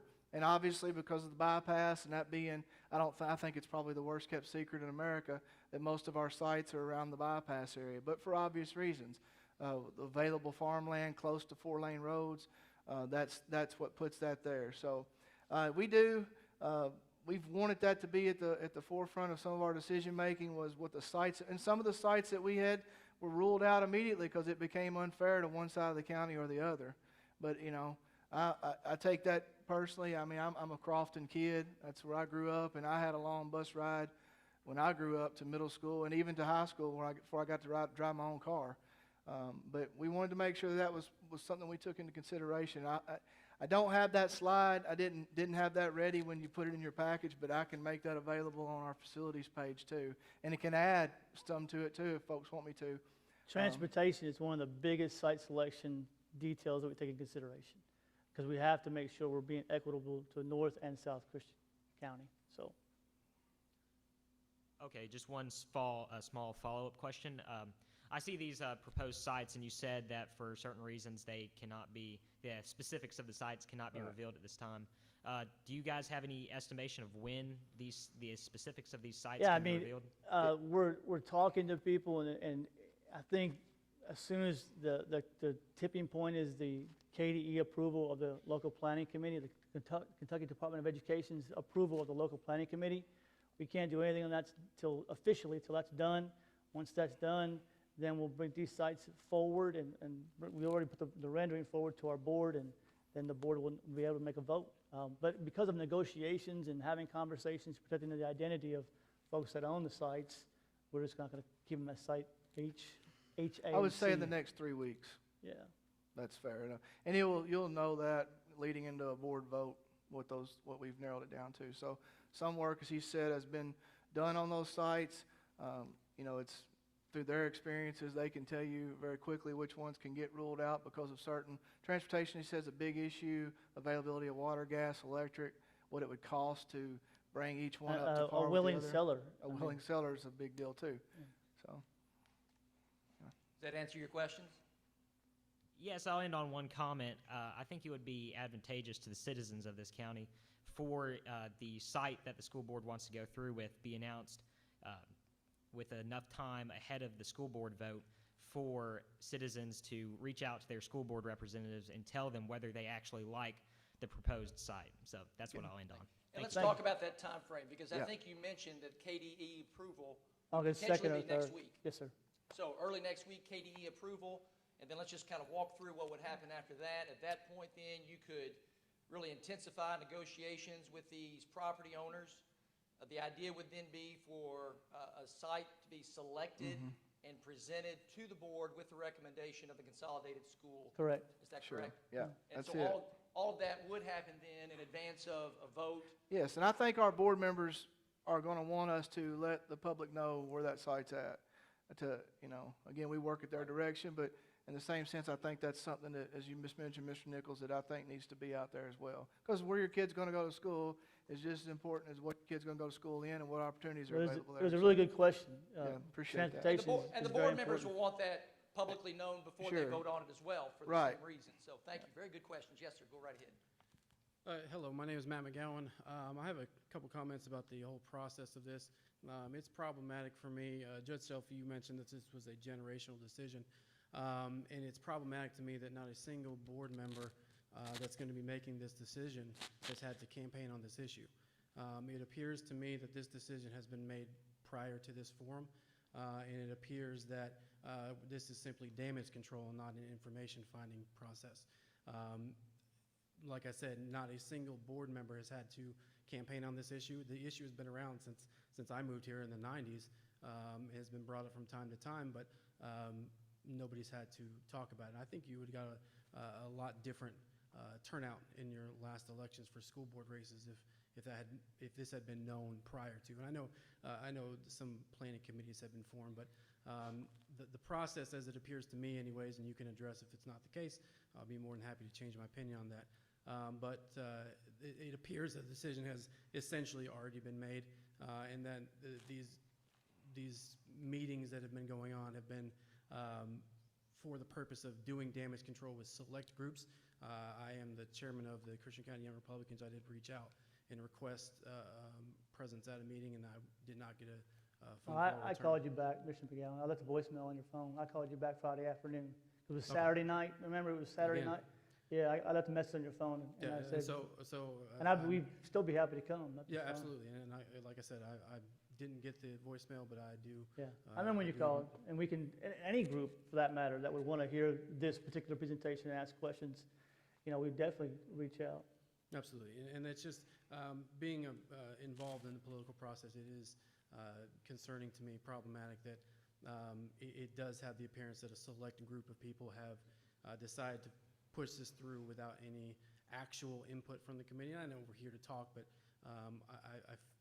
the appearance is that what we have to say is not going to factor into the decision. Well, there are, I believe, 3 board members here tonight.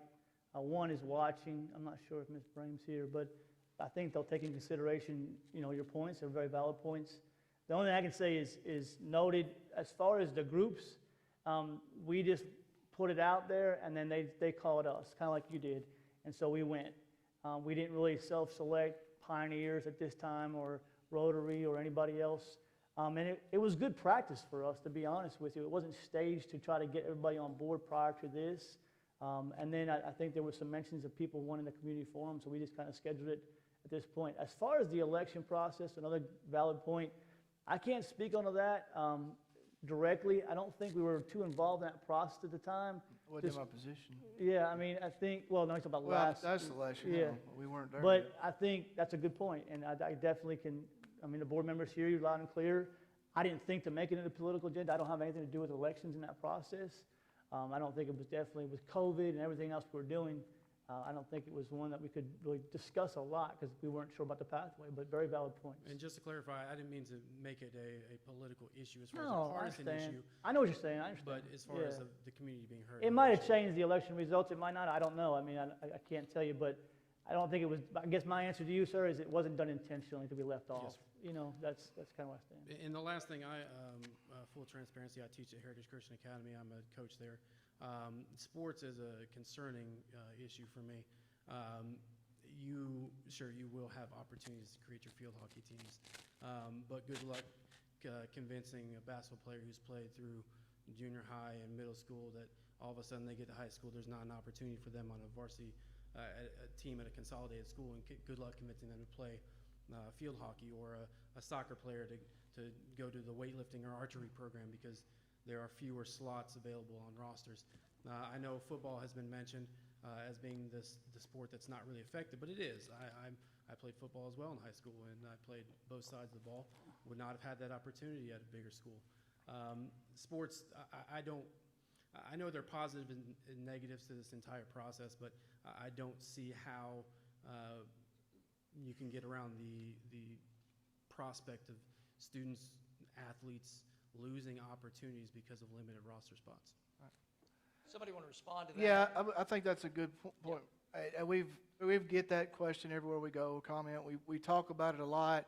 As I mentioned earlier, one of the findings out of the steering committee was to look more into that. So I'm going to let Coach Stovall comment in just a second because he's put together some stuff for tonight to try to share with you. I will go on to say that it is a concern of ours. There's pros and cons to this process. And some of the cons is not knowing is more participation going to occur because of this or less. I will tell you right now, our participation numbers are at all-time low. We average 105 middle school students a year playing varsity sports. So that's to the person that grew up here like me and didn't ever do that. You didn't play varsity football as a freshman. You got lucky to dress.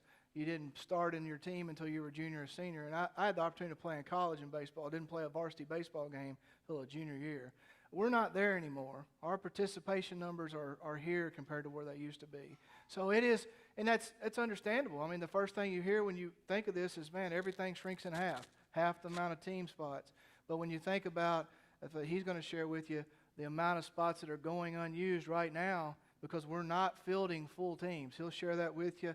I'll pull it up for you because he asked me to put it in here tonight so he could have something to reference. But I hope we can answer your question. Well, Coach, the first thing I always want people to think about is there's 22 sports in high school. And most of the time when people make comments about athletics, they talk about two things. They talk about basketball and football. Well, as the district athletic director, it's my job to make sure that I'm concerned about every single athlete. And the fact of the matter is, over the last 5 years, we've had three sports at both high schools, volleyball, football, and boys basketball, that have had all three levels of play. Now, what I mean by all three levels of play, they've had varsity, JV, and freshman. Now, we are at two large schools, and everybody reads the paper. All this going on, but nobody sees the participation that takes place in each sport.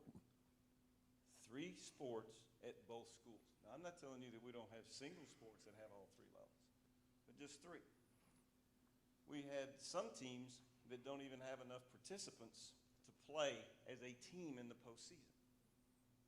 See, that's the great thing about athletics. Athletics parents are passionate. I'm passionate. I've coached for, some will say, way too long. Love it. But it's only going to be important to the parent. Well, we can't forget there's parents to 22 sports.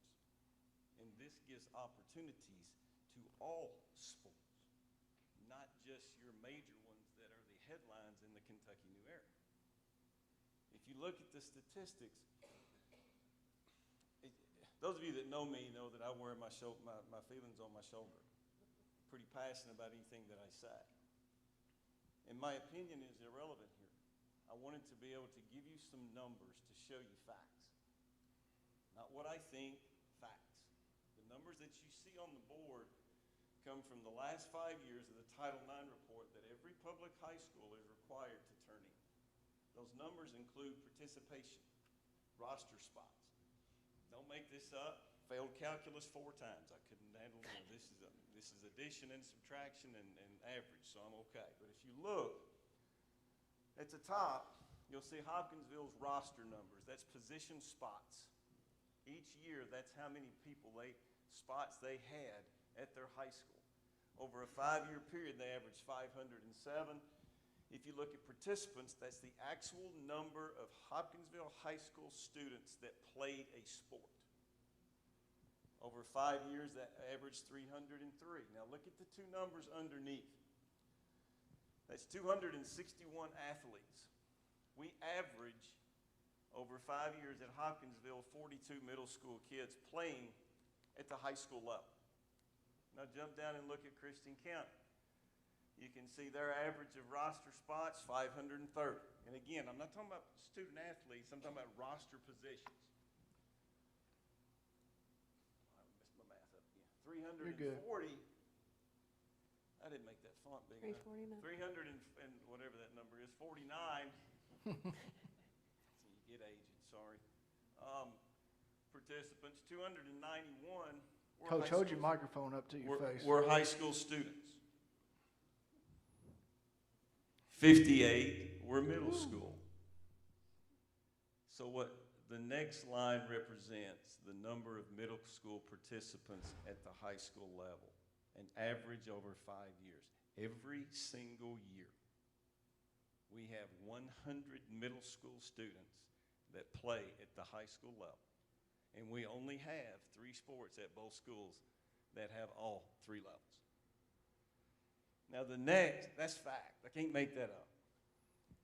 The next, I went through, talked to different coaches, and if we were to consolidate, I put up possible numbers, and we can argue these numbers all you want, of roster positions that would be available if we consolidate schools.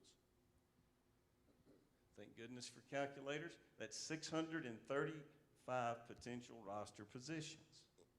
Based upon our average, we only average 552 kids that even play. That's 83 spots that are open. Folks, that's not fabricated. That's just facts.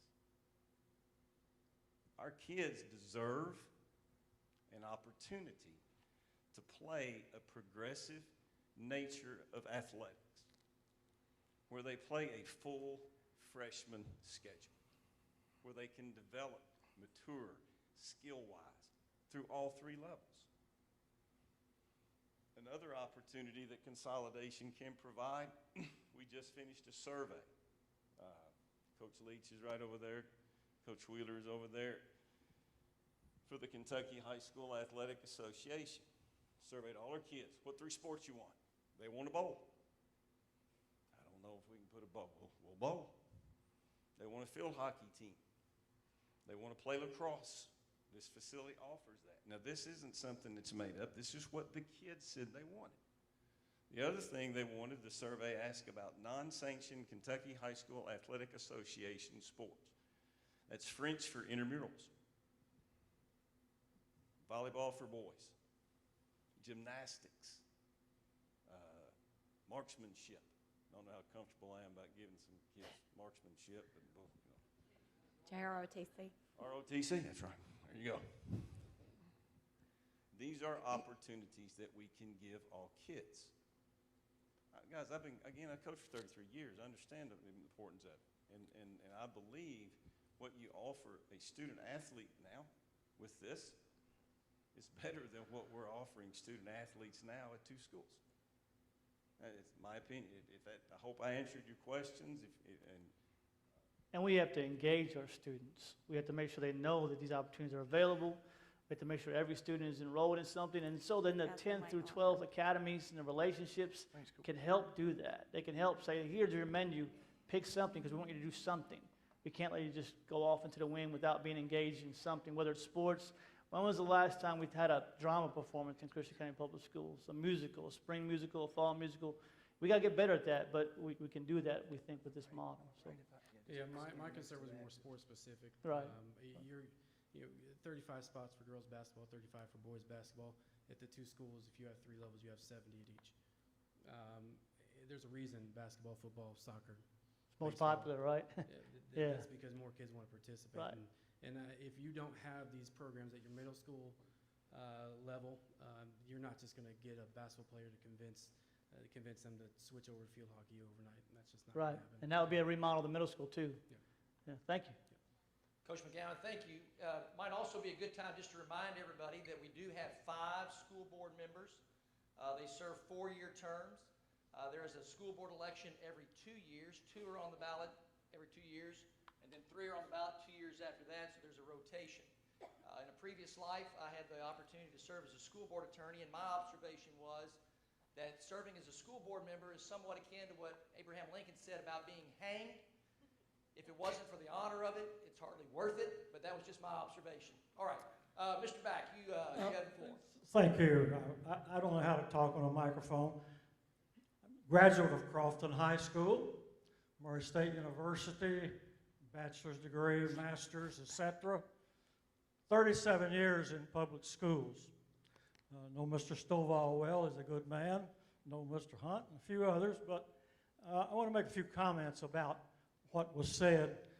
I've got a degree in mathematics, and back when Ronnie Ahart was somewhere on the board, I couldn't find a math teacher at Christian County High School, and I come out of retirement, enjoyed the year, but nonetheless, some statistics up there that I want to comment about.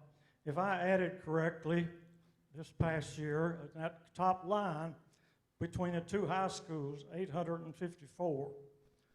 Look down at the bottom, a total of 635 anticipated, so you're going to lose 219. My degree in math says that anyway. At any rate, my comments are going to be about not athletics as such, but any extracurricular activity. Any extracurricular activity. If each high school has 100 in the band right now, you're going to have 200 in the new school? I doubt it. So you're going to lose some right there. National research says this about students that are involved in extracurricular activities versus those that don't. So bear with me. Number one, they have a higher percentage of attendance. Number two, far less discipline problems. Number three, a greater chance of being a student leader among the student population. And then, I don't know how else to say some other things, but they're more likely to graduate. That research says that, not me. And I can say something in the comments about one school having to travel. I was principal of a school for 20 years in high school, and our kids never missed a minute of class. I don't know who organizes why the schedule that they have to do. That's none of my business. But you talked about McCracken County. Wow.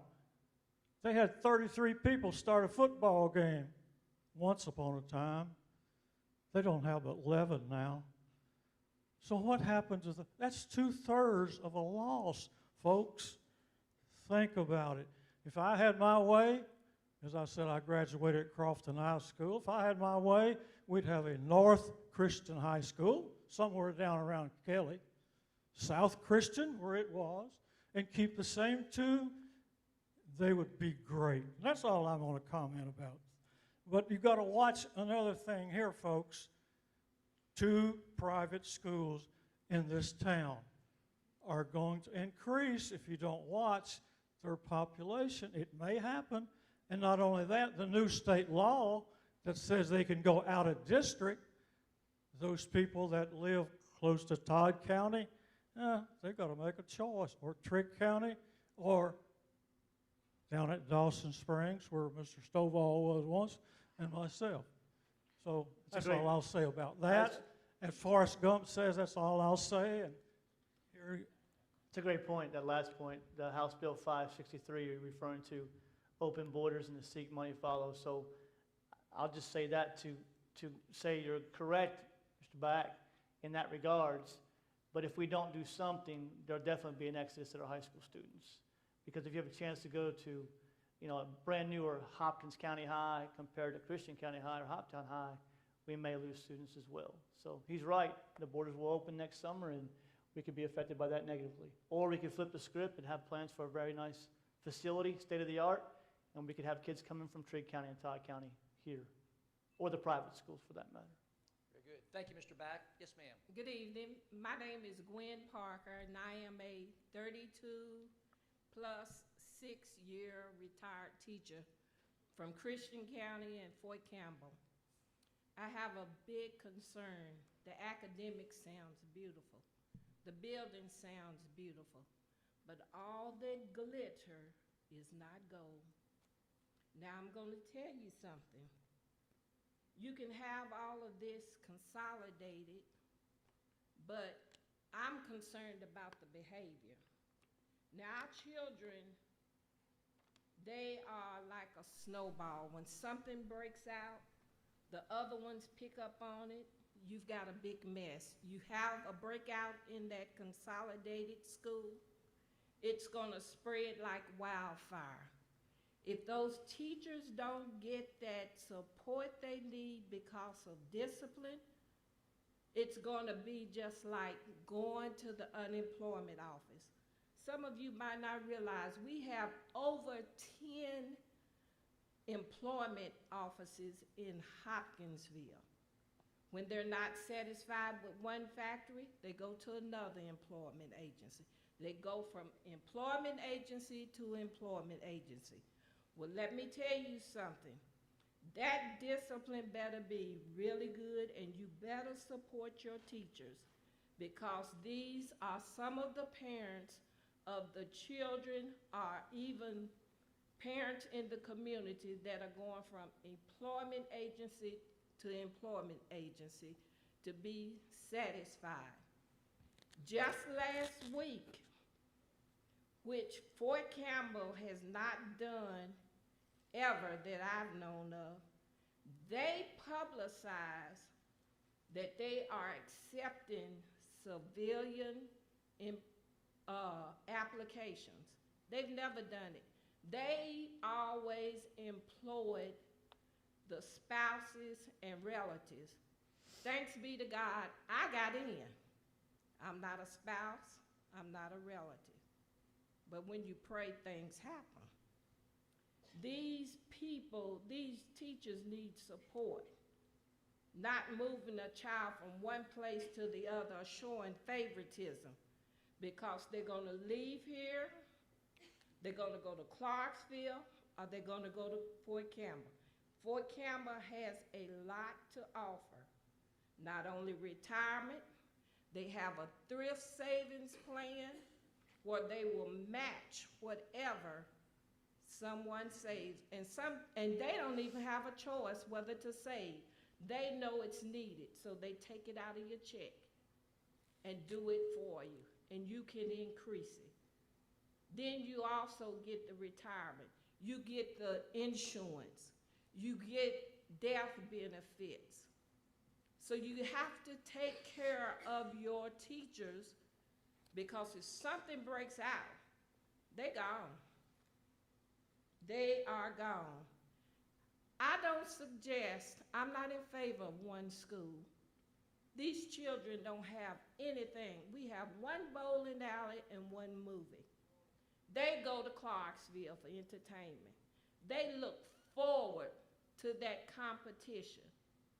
They get their schoolwork, they get dressed, going buying outfits, they're motivated, competition against each other. Not to mention those that come in. That's sometimes all the entertainment they have. We've lost a lot of money to Tennessee because we don't have anything to offer these children. Don't take the competition away. That's their motivation. I see 2 schools, but I definitely don't see one. It makes me feel like it's going to happen that happened years ago, when they took those bus driving jobs away from the custodians and some of the teachers and some of the coaches. And I said, don't do it. Because they were the ones that had formed fellowship and friendship with the families. Our system did it. We spent money. We lost bus drivers because these new people couldn't tolerate it. They didn't want to form the fellowship with the families. Oh, they're back now, by the way, ma'am. They're driving, custodians, teachers, principals. Yes, I coaches. know, Yeah, because all the other people walked out. Right. So be careful. We will. Be careful how you treat your employees. I agree. But don't take this competition away from these children. These children are that's all the good time they get to have. I'm just saying, you better know what you're doing, Yes, because ma'am. this isn't, you got to think about the behavior. and it's a snowball effect, and sometimes the monster is waiting to just blow up. And then you talk about no increase in taxes. You can't very well say that. Yep, we're making more money, but the cost of living is jumping because stuff is burning up on the West Coast, flooding and tearing down on the East Coast, and we right there in the middle. No, I'm not for it. I'm not for it at all. These children need something. Education is beautiful. Whatever you give to one school, give it to the other. I don't care where you have to go to get these people in here to teach at both of these schools. Give the children something. They deserve it. Thank you very Ms. much Parker. for the comments and the question. I think there were a lot of things probably that you all might want to respond to, but I believe one of the clear questions that I heard that I think a lot of people would like you to respond to is, how do you anticipate that discipline will be impacted by the consolidation of the schools? I don't know if I'm on or not. I might have to grab a microphone. You got me? I'll just take it. You start buzzing. I'd rather have that anyway. Well, first of all, I do agree with that. We have to support teachers. We got to look at discipline. That's got to be a leading factor in leading any building. So, we all came from those classrooms. We've been in the trenches for the past, several years of our career, 12 for me, and I'm assuming 12 to 14 for Chris. We've been in leadership in schools. And I think if you've worked with us, you would know that we led with discipline. It may not be. We have to, because you can't learn in a classroom that's not a controlled learning environment. It doesn't matter if it's in a consolidated school or two separate schools. But I can tell you from our experience as leaders in buildings and supporting teachers will tell you and students will tell you what keeps them out of trouble is engagement and enjoying what they're involved in. Where is the least amount of discipline in this district right now, you think, at high schools? Gateway Academy. Per capita, not because their population's smaller, but per student, discipline is less at Gateway Academy than any other place they're at during the day. Fewer discipline issues per capita. And they do have fewer students at a time over there than we do, but they're engaged. They're engaged in what they're doing. That's both schools, They like what Christian they're County doing. and It's Hoptown pulling students students from together. both schools. They're there at the same time. They're blended together there. So Last year when we did our first PD, I don't know if Ms. You're exactly 100% right. It starts and ends with discipline, expectations, classroom management, and supporting teachers.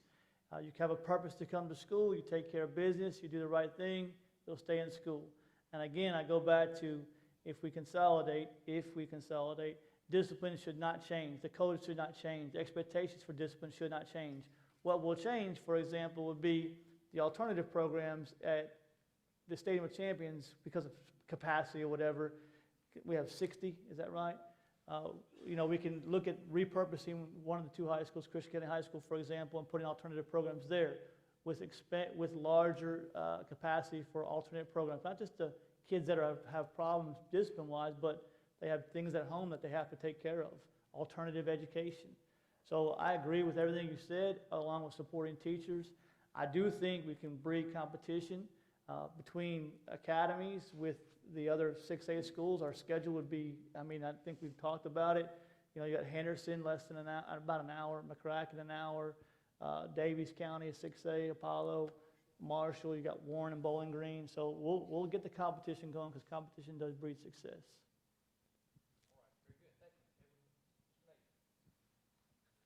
Good evening, everyone. Just a little background on me. My name is Edward Lee Major, and I graduated from Hoptown in 2018, and I currently attend Center College in Danville. And I kind of just wanted to offer a student perspective of someone that recently graduated and kind of how that transition towards moving to get a new school, it kind of seems from the inside. So from my time at Hoptown, for those of you that have been there in the past 10 years, it is not a place of learning really from the facility wise. I mean, there's trash cans that line the hallways that are catching brown goo just dripping from the ceilings. I mean, there's not really a lot of sanitation going on there, and that is that's not a good learning environment. If you bring a teacher in that's looking for a job, I mean, that's a pretty rough start to the job interview, to have them seeing kind of the facility falling apart. And I think that's really why this is important to look at, of having a new facility, is attracting these new teachers, or even more teachers that are incentivized to come and work here because of the facilities they have to work in. And I think that really will contribute to the positive effects in the classroom and providing that education that we're missing out on. Because I go to Center, which is about 1,500 students, so that would kind of be around where the academies would be, and I was behind. And I go to school with a lot of these kids that go to the combined schools like McCracken, and it really is amazing how big of an advantage that they had on me. And that was something that I struggled with, because I did well in high school, and I was like, well, I shouldn't be this far behind. And I know if I was, then certainly, I mean, I'm not alone. There are other kids that were behind. And Christian County Public Schools we don't preach that. That's not what we want. We want our kids to be prepared to go to college and succeed, or to go into the workforce knowing that they can really succeed at what they're doing. So that's something to think about whenever we're looking at building a new school. It's not just a building. I mean, it's just, yeah, we're talking about consolidating or keeping them separate, but the legacies of Hoptown County is not going to go away. But what's best for these students should be at the forefront, and that is getting a new building and providing us with the best opportunity to have teachers in position to prepare them for the next level. So that's something that I think of as a student, especially about to graduate next year, and looking for a community to invest in as I get older and have a family. I mean, I don't want to, it's hard for me and other young, growing, I guess, teenagers that are looking at investing in a community that has a school system that doesn't have the facilities or the programs to really trust their kids with. So I think this is something that we need to look into and really think about what is best for the students, because at the end of the day, there's Hoptown and county, but no one in this room will be going back and sitting in a desk in that room and taking another class there. That was our time, and we had it, but I really think this is something important to look into for the future of these kids. Thank you. Thank you. Yes, ma'am.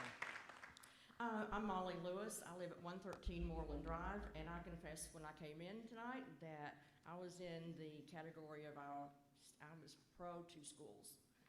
Thank you for your presentation, for your honesty, and for the work that you have put in to bring this information to us. I am still concerned with the extracurricular and the sports, because realizing that sports is an important part for many of our students, our young people, because they learn a whole lot more than skills on the football field or the baseball diamond or the soccer field. They learn leadership, teamwork, sacrifice. They learn a lot. That being said, it was good that you pointed out the times in the past that we have faced consolidations. None of those were popular. None of those had 100% buy-in, but they happened, and it made things better. One of the things, as a transplant to Hopkinsville in 1979, so I've lived here long enough and have had 2 children graduate from our public school system. I have 3 grandchildren who have graduated from this system, one still in high school, and a great-grandson coming up into that system. If we want to be a thriving community, if we want to be a community where our young people graduate, go on to college, trade school, whatever, and come back and make this a better community, we have to invest in their education. It's a huge world of competition out there, and if we don't do what we need to do as parents, as community citizens, as taxpayers, if we don't invest, and even though we may think that investment is painful, if we don't invest, we don't have a future. We all talk about, or several of us talk about, businesses coming in, people moving in. Those people are looking at the infrastructure. What do you have to offer for my family? The current condition of our high schools is not conducive in my opinion, for outsiders to want to come here. But what you're talking about tonight, to me, that would be a step forward into making our community one that would attract other people. And not only attract other people, but to make our students that are growing up here now want to come back and continue to make our community one that is unified and good for everyone, not just a select few. And I know a comment was made about, if you do this, then you're going to see more parents moving their students out to private schools. Private schools have their place, but our public schools are for everybody. Not every parent can afford to send their child to a private school. For those parents who do not have that option, their children deserve just as quality and education and facilities as those who can go to a private school.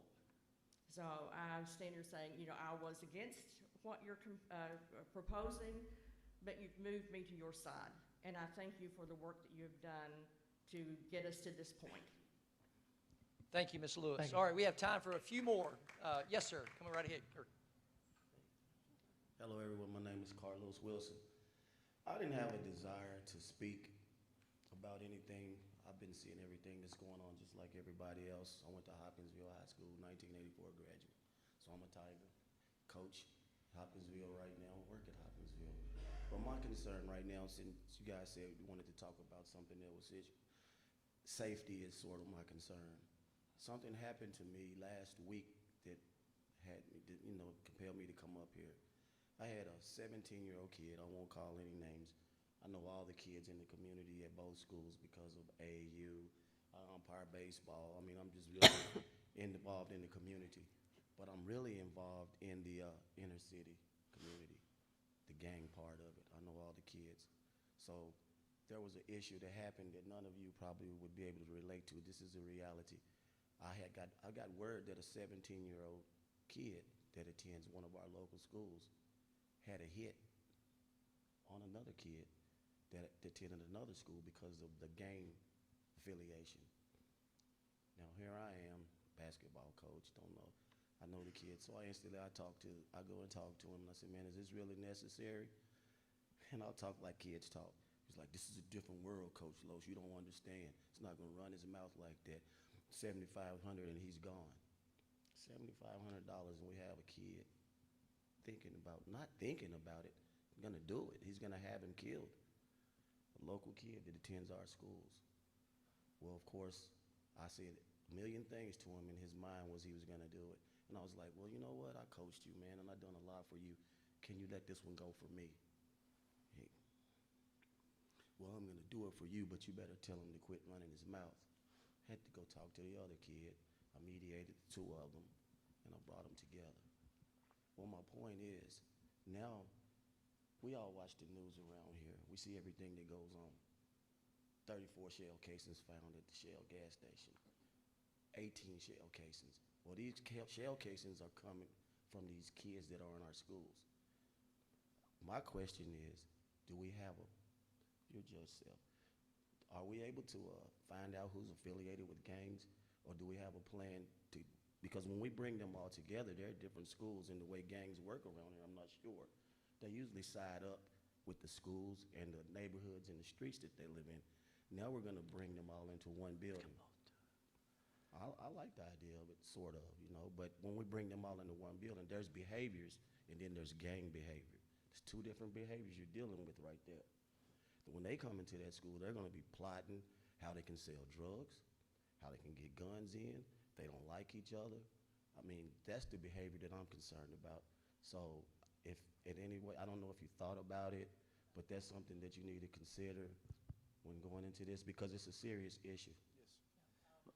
Coach, thank you for the question, Mr. Yeah, Bensel. thank you. If you remember back in 2015, we changed. You're good. You can stand up there, Coach. Either way, it's a good question. I'll go back to what Ms. Parker said: lead with discipline, working relationship with HPD Sheriff's Department, knowing that information, making sure that there's zero tolerance for those things.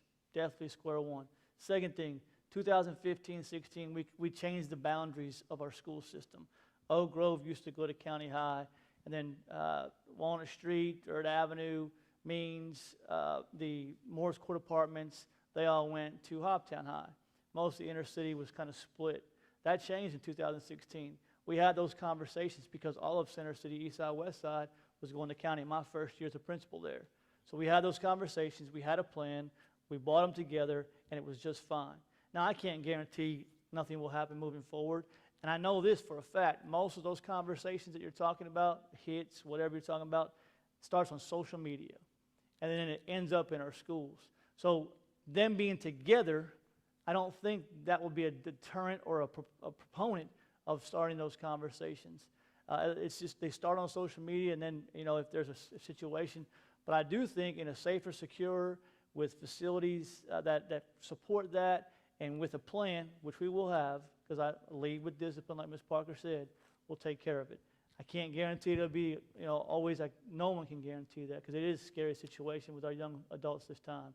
But we'll do our best, very best job every day. And I would add to that, too, that I think that, and you know that from working in your position, you deal with discipline a lot in the Right. school.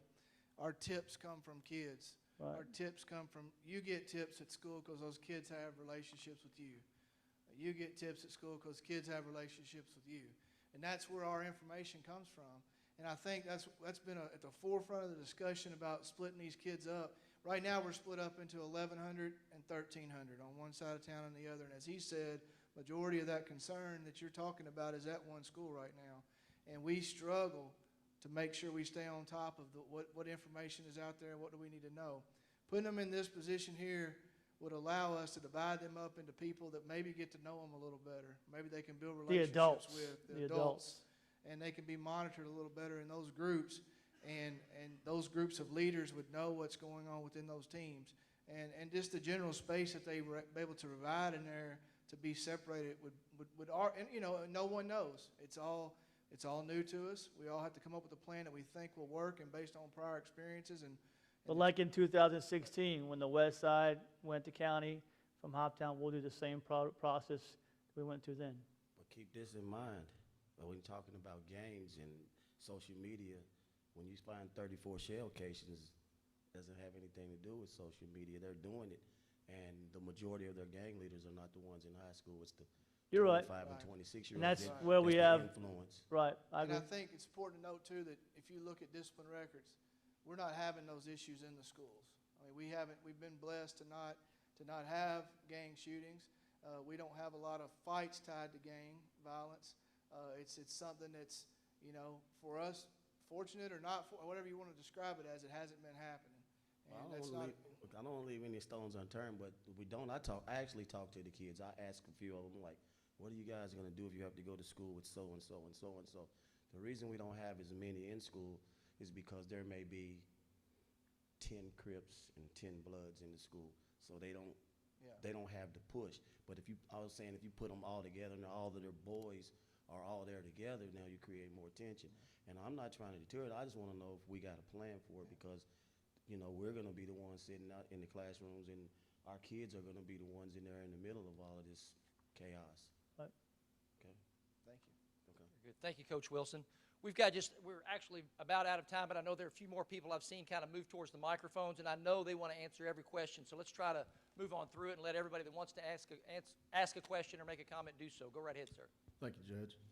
Bill Shadoin. I'm a civil engineer, county land surveyor, retired from municipal service at over 20 years in our community, working with the cities of Oak Grove and Hopkinsville. And I think we've got an opportunity here. Dr. Adams and I actually went through leadership class back in 2002, 2003. One of the things they talked about was the generational decisions that Judge Self mentioned earlier, and they happen every 50 years. 100 years ago, Hopkinsville had the opportunity to embrace Western Kentucky University or Western State Hospital. We chose the hospital because it was immediate beds, immediate jobs, and immediate growth for the community. Well, the university's still going strong, and the hospital's down to less than 100 beds. 50 years ago, we faced the decision of whether or not to bring the interstate through town or push it south of town. We pushed it south of town. We've been working for the last 30 years to try and get the interstate back through Hopkinsville. 50 years ago, Mr. Hunt just showed us that we consolidated the schools. And when we consolidated the schools, we centralized things in town. And that kind of makes some sense, but we've also got the largest or second largest land mass of a county in the state of Kentucky. I work some days in Lafayette, some days in Apex or Mannington. I mean, I'm all over the place, and it's a long way. Superintendent Bensel told me that he drove one day from Lafayette to Apex, I think, just to see how far it was and how long it took. It's pretty far. But, you know, what we've missed in the last 30 years is the growth from Fort Campbell. And I came here 30 years ago, and in that time, Clarksville's doubled in population. I started working in Oak Grove in 2008, and right before then, Oak Grove was one of the 20th fastest growing communities in the United States. They had a little trouble with infrastructure. The development got shut down. The builders moved to Clarksville. They moved right across the state line. And where they're at on Tiny Town Road, they built 20,000 new homes in the last 15 years. They've also got 4 or 5 schools in that 5-mile stretch of road that's right there. What I would want to do too is commend the leadership for the job they've done. Got an MBA, believe a lot in strategic planning. I think the process they went through is right on the mark for a lot of the things that we need as far as the education, the facilities. However, with the expanse of our community, a consolidated school is hard to do. So, you know, my appeal is just that location to me is really the biggest key component in all of this process. I think you got it nailed down on the head with all the shareholders. You know, it's what everybody wants as far as the people that have had buy-in so far. If we can get this thing closer to Fort Campbell, we can get in that, you know, three-legged triangle, if you will, with three-legged triangle, equilateral triangle, about 15 minutes from work, 15 minutes to home, 15 minutes to school. And that's what you're seeing down in Clarksville, and that's why you've got all that population growth. And, you know, I don't think it's the paradigm, and I don't think it's the way the community treats the soldiers and all these other things you've heard over the years. I mean, we have got an opportunity that's ripe for growth. Fort Campbell is positioning themselves right now to receive another 2 brigades. That's 7,000 soldiers, about 20,000 people all told. You know, if in the last 15 years we had picked up 1/4 of the growth that's happened on Tiny Town Road, I'd venture to say we'd have another $1 to $2 billion worth of property base within our community that we'd be drawing money off of to put into the school system. And, you know, it's just like Dr. Adams said, you know, what's the outcome? What's the transformation? When you got that money, we're not worrying about nickel taxes and how we're going to build the next facility, or having to wait 50 years to build another high school. You know, we're going to have that opportunity because we're going to be growing. We're going to have that income coming in. We're going to be able to get technology and better teachers or whatever it is that money's going to get us that's going to Bill, help us real to quick, succeed. question, final thought. We need to move on. What do you Well, got? what I You have a want to question? say is please do your best to get this facility Location. or whatever it is to the closest position to Fort Campbell we can. Thank you. Thank you, Bill Shadone. Yes, sir. My name is Caleb Ballard. I live on the Herndon Oak Grove Road in South Christian. And my first question is, if we consolidated right now, what would be the enrollment at the school? 20, I think. You're saying if this August. If we started right now, 2350 is what we're That's what projecting you're for active the in. fall. do we have a Without plan for? pulling out, hold on, without pulling out Virtual Learning Academy, which we have right now. Over 200 Yeah, from both so- high schools. So somewhere in there, but just high school students will go with 2350. But you would pull out virtual and you would pull out the virtual alternative learning programs. So students. you're like 2,100 approximate. All right, I'm going to touch on what Mr. Shadone just said. Every one of our organizations in this community, from the EDC, the Chamber, and our municipalities have said the community is growing. That slide up there earlier said the school will not be 2,500 students. What happens if we grow? We'll have Keith, you want to address that with your facilities, visioning, and programming? It's a great question. Every school is built to grow. Sinking Fork has hallways, their main hallways can be added extensions on those 2 hallways to supplant growing. So Keith, I mean, The school master planning would include provisions for a non-negotiable, some yeah. reasonable, some reasonable growth. Probably, 25% is just simply an initial target number. Could be more than that, but it would be derelict in our duties not to consider means to expand and growth. So. and we worked with Melanie Barrett, DPP, on looking at projections for growth with the Department of Education and census numbers. So that'll definitely be a plan that will be taking place. All right, I'm gonna touch on something you said about the mailboxes and how you got Hoptown Right, students and sure. Christian County students. We're already putting the Hoptown middle students at a disadvantage with this facility right here. With this one, Yes, Right, because when I looked, I would agree. I went to Hopkinsville Middle School. Right. I walked in this thing, yeah, and I mean, this different is world. the nicest school in the county Right, by right, far. right. So my question is, what will we do with the Hopkinsville High facility, the surrounding land? There's farmland there that's attached to that. Sure, on If Country we Club clo- in Lafayette, right? If we close that school, We can jump, really, it's long in the process, but we're going to keep the gym in place and the natatorium, the swimming pool. Hopkinsville Middle School's there. They've just been re-roofed and lights, fixtures, HVAC. The athletic fields can be used for practice facilities or for the middle school. The land, I mean, that'll be a board decision. We can look at green siding Hopkinsville High School or repurposing Hopkinsville High School and then selling off the land. We didn't get too far in those discussions yet, but if the board votes for consolidation, we'll definitely take those decisions in consideration. what will happen to the millions of dollars invested in Gateway? I think we're putting a new roof on Christian County High, correct? Yeah, the roof was paid for by insurance because Right. Yeah. We just did all the softball and baseball fields because of the tornado. What's Right. going to happen to those facilities? they'll stay in place. Yeah, they I'm- stay in place. yeah. Our middle schools still use Middle those schools still facilities. use So those we- facilities for practice. so we would facilities. still What will use happen to those. the high school? Because the Alternative current- programs, virtual learning academy go in there. We don't have a place for day treatment because they were at the old county middle, and we're going to get rid of that building in the next 2 years, We maybe. currently 2 rent a yeah. facility downtown for day Right. So treatment. all our Right. alternative programs will be county high. Will we be cleaning out that facility as soon as it closed? Because that did not happen at Christian County Middle. No, it correct? did not. So we'll look at that with our maintenance director, and we'll make a Because decision. it's been almost 11 years now, and that facility was No, just, it had, sorry to interrupt you, it had day No, it's treatment, all right. it had day All right. treatment in there for a while. but they weren't reading the library books. No, well, I don't know, Ms. Stevenson, were they? Not all of them. No, not all of them, right. That's all. Thank you. Thank you, Thank Mr. you. Ballard. All right, thank you. Coach Clayton, you're going to close it down for us tonight. You have a question?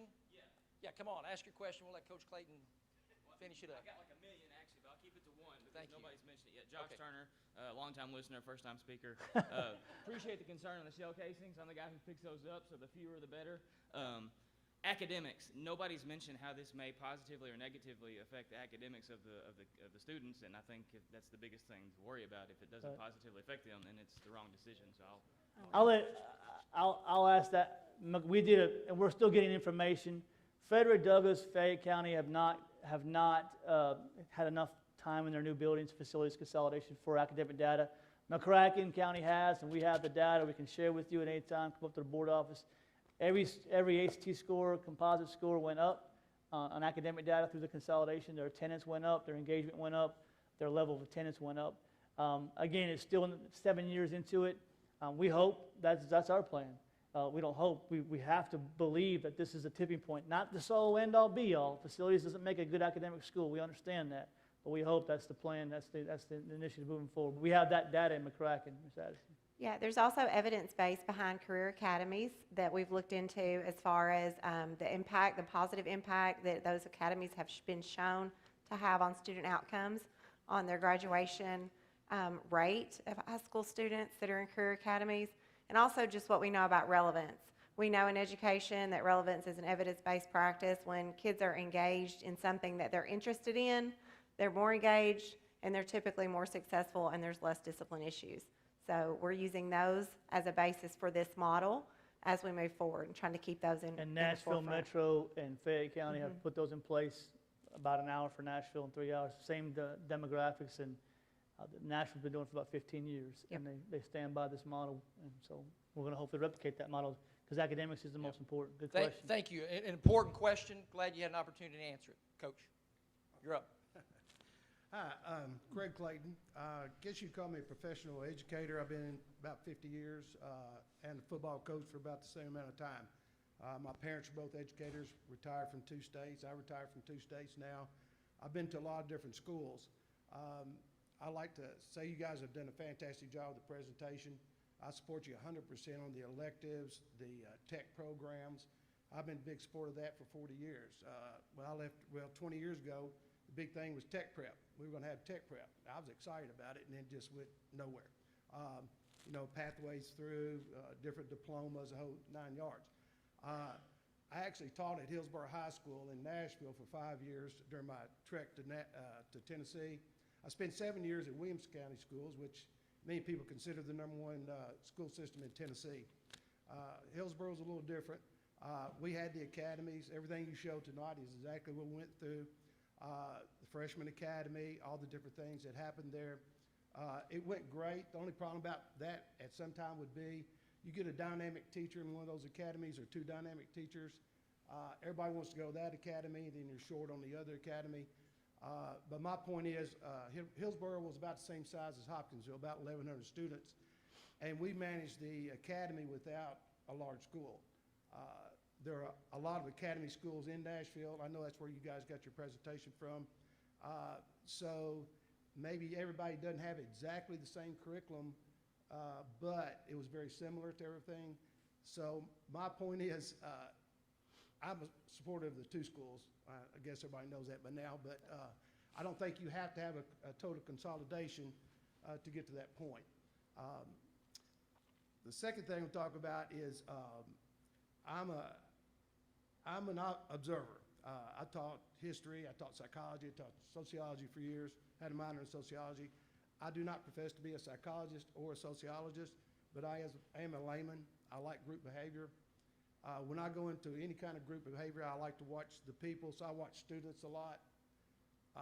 Through my years of coaching, the smallest school I coached at was Todd County, which was probably about 500 or 600. Williamson County, I taught at Franklin, which is 1,800. The best rapport I had with my students and athletes was at Todd County with the 600. The worst was at Franklin with the 1,800. I'm just a huge believer that the larger the school, the less ownership the students have in the schools, and ownership is what keeps them in it. Somebody was talking about 1,000 people going to the tech place here, and no, the discipline was so much better. It is because they choose to go there. They're choosing their subjects. The people that don't make it through school and struggle so much have no ownership in the school. That bottom 10% that supplies 90% of your discipline problems, most of them don't belong to anything. No extracurricular, no co-curricular, nothing. So that's the group you have to reach. So in athletics, I'm just doing football. I can't defend any other sports or know what's going on there. But right now I have about 55 on my varsity and about 25 on my freshman team. We recruit the hallways. I've got kids that would be in that bottom 10% without football. I don't have a lot of them, but I got some. When I first got here, I had a bunch of them that have been there. When that one school, when they're here with me, it gives them a chance to get away from where they came from. We talk about the 3 hours I get them a day. That's their way of getting away from wherever they came from. It's sad that some of my kids go home to what they go home to. I'm just afraid if we consolidate into one school, a lot of those guys are going to get flushed down the system. And most of these guys are alpha dogs. They're not the really easy guys in school. So when they get flushed down, they're going all the way to that bottom 10% down there that's causing all the problems. And it's a sad.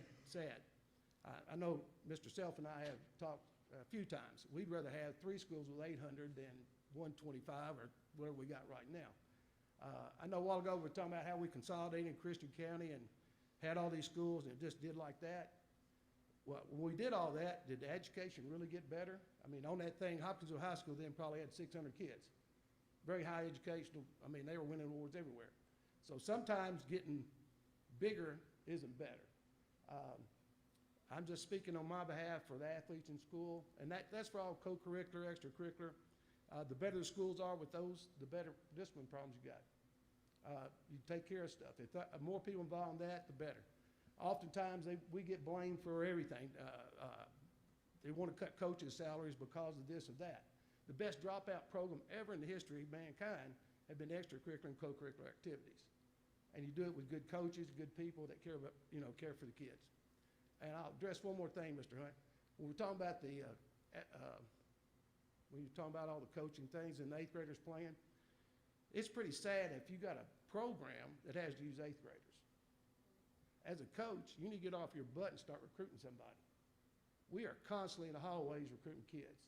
We go to other sports. We don't recruit them during the season. Go get them out of the hallways. If you got to use 8th graders on your varsity football or any team, you just shouldn't play that year. If you don't have enough people, then don't play that sport. We got too many coaches that come in 1 week before practice starts and then leave the week after and don't even look at their kids again. So that's something we can address and probably get that worked out one way or the other. We were just asked to put that up there to let people know what the number was. No, I'm yeah, supporting you. that came from the steering committee. A couple things, if we Yeah. can address them. Is that it, Coach? Is that what you Yeah, wanted to say? I'm done. Okay, I thank you. appreciate Thank Coach. you, Coach Clayton. Mr. Hunt, Mr. Benzel, Ms. Addison, respond. We have difference of opinions in certain areas. We don't know what, there's pros and cons to every approach we take. We have cons to a 2-school approach, cons to a 1-school approach. I would say on the Nashville conversation there, one thing that we do know is that we have one group of student body that we have to provide to in this county, so the decision had to come down to, do we want to provide them with 2 schools with an academy approach or 1 school with an academy approach? And could we afford to build 2 at the same time? And we could not afford to build 2 at the same time. But another part of that is in Nashville, correct me if I'm wrong, you can go to whatever school you want to go to, as long as you're willing to transport yourself there. You can't ride a bus there, but if another school offers something that you don't have, you can drive there and go there. The same thing in Fayette County. If we do that here, let's just say hypothetically we were blessed with unlimited amounts of money and we decided to put 2 schools with the academies at both, and we could hypothetically find the ability to staff both of them, we would end up with, as Nashville has, certain academies at this school that don't exist at another school. So it wasn't that that's a bad thing, it's just that our steering committees, the committees that we worked with, thought it was best out of the 2 pros and cons being weighed at to go down the consolidation And path. students rely on those transportation bus issues because of our So large what happens geographic. in Christian County if you have a school where they're offering what you want to over here, or you say they are, but they're not offering over here? Then you ended up overloading this school with football or basketball, or one sport overloads over here, or your friends are going over there. And in a town like this where you can pretty much transport yourself, then you end up with the major overloads at the 2 schools. So it's not a bad plan to have. I don't think we've expressed that at all tonight, but we just said that in looking at it, it took us down the path of consolidation, being able to offer that to all students and all offerings being available to all those kids. And in that, as Coach Clayton said, we can't stand in front of you and tell you whether we think participation will go up in sports or not. It's important for us to be transparent. I don't know the answers to that, nor does he, nor does Mr. Benzel or Coach Self over there, Judge Self. We don't know that. We can just hope. Whatever we have 2 schools right now. We work our butts off every day to run the 2 schools. When we have 1 school, if we have that, we're going to work our butts off to run 1 school. We have to work to make whatever we have better. You've pointed out several things tonight. We haven't been good stewards of money in certain situations. We got to get better at that. We commit to getting better at these things. We feel like that consolidated approach, those committees felt like the consolidated approach gave us the best chance for success. Not in every area across the board, but in the majority of areas. Some areas we have to work harder than others. That's right. Some are going to have to take more work than others. All right, final word, Mr. Benzel, anything I'll else? just thank you. Thank you for being Yeah. engaged. Thank you for being professional. My office hours are always available to come in. You don't have to make an appointment. I appreciate the questions, the comments, the concerns. Wrote everything down and take it into consideration moving forward. We appreciate your time. I know it's valuable. Thank you. Yes, just a reminder that you have those index cards. If you weren't able to make a comment or ask a question that you had some concern about, you're welcome to write that on that card and be sure and give it to someone who's standing at one of the exit doors. A couple of other very quick reminders. This is the first of 3 public forums. The next one will be August the 2nd at Crofton Elementary School at 6 o'clock, and then the third and final one will be August the 12th at South Christian Elementary School, also at 6 o'clock. Also a reminder that if you wish to watch this again in its entirety, or if you know someone who couldn't be here, who would like to watch the presentation and listen to the questions and concerns, there will be a link on the Christian County Public Schools website. You'll be able to access the forum tonight that you attended. Thank you for being here. I want to echo what Mr. Benzel said. Thank you for the genuine questions. Thank you for the dialogue. I think it's a very healthy thing for us as a community to have this kind of exchange. And thank you especially to those of you who made comments or asked questions for the respectful way that you did that. Absolutely. Thank you. That's a credit to this community. And let me say one final thing as we close. There is nothing more important for our community or for any community. There's nothing more important that we do than the education of our children. So whatever decision the school board makes about this or anything else, they need our involvement, they need our investment, they need our support. Thank you for coming. We are dismissed. Thank you.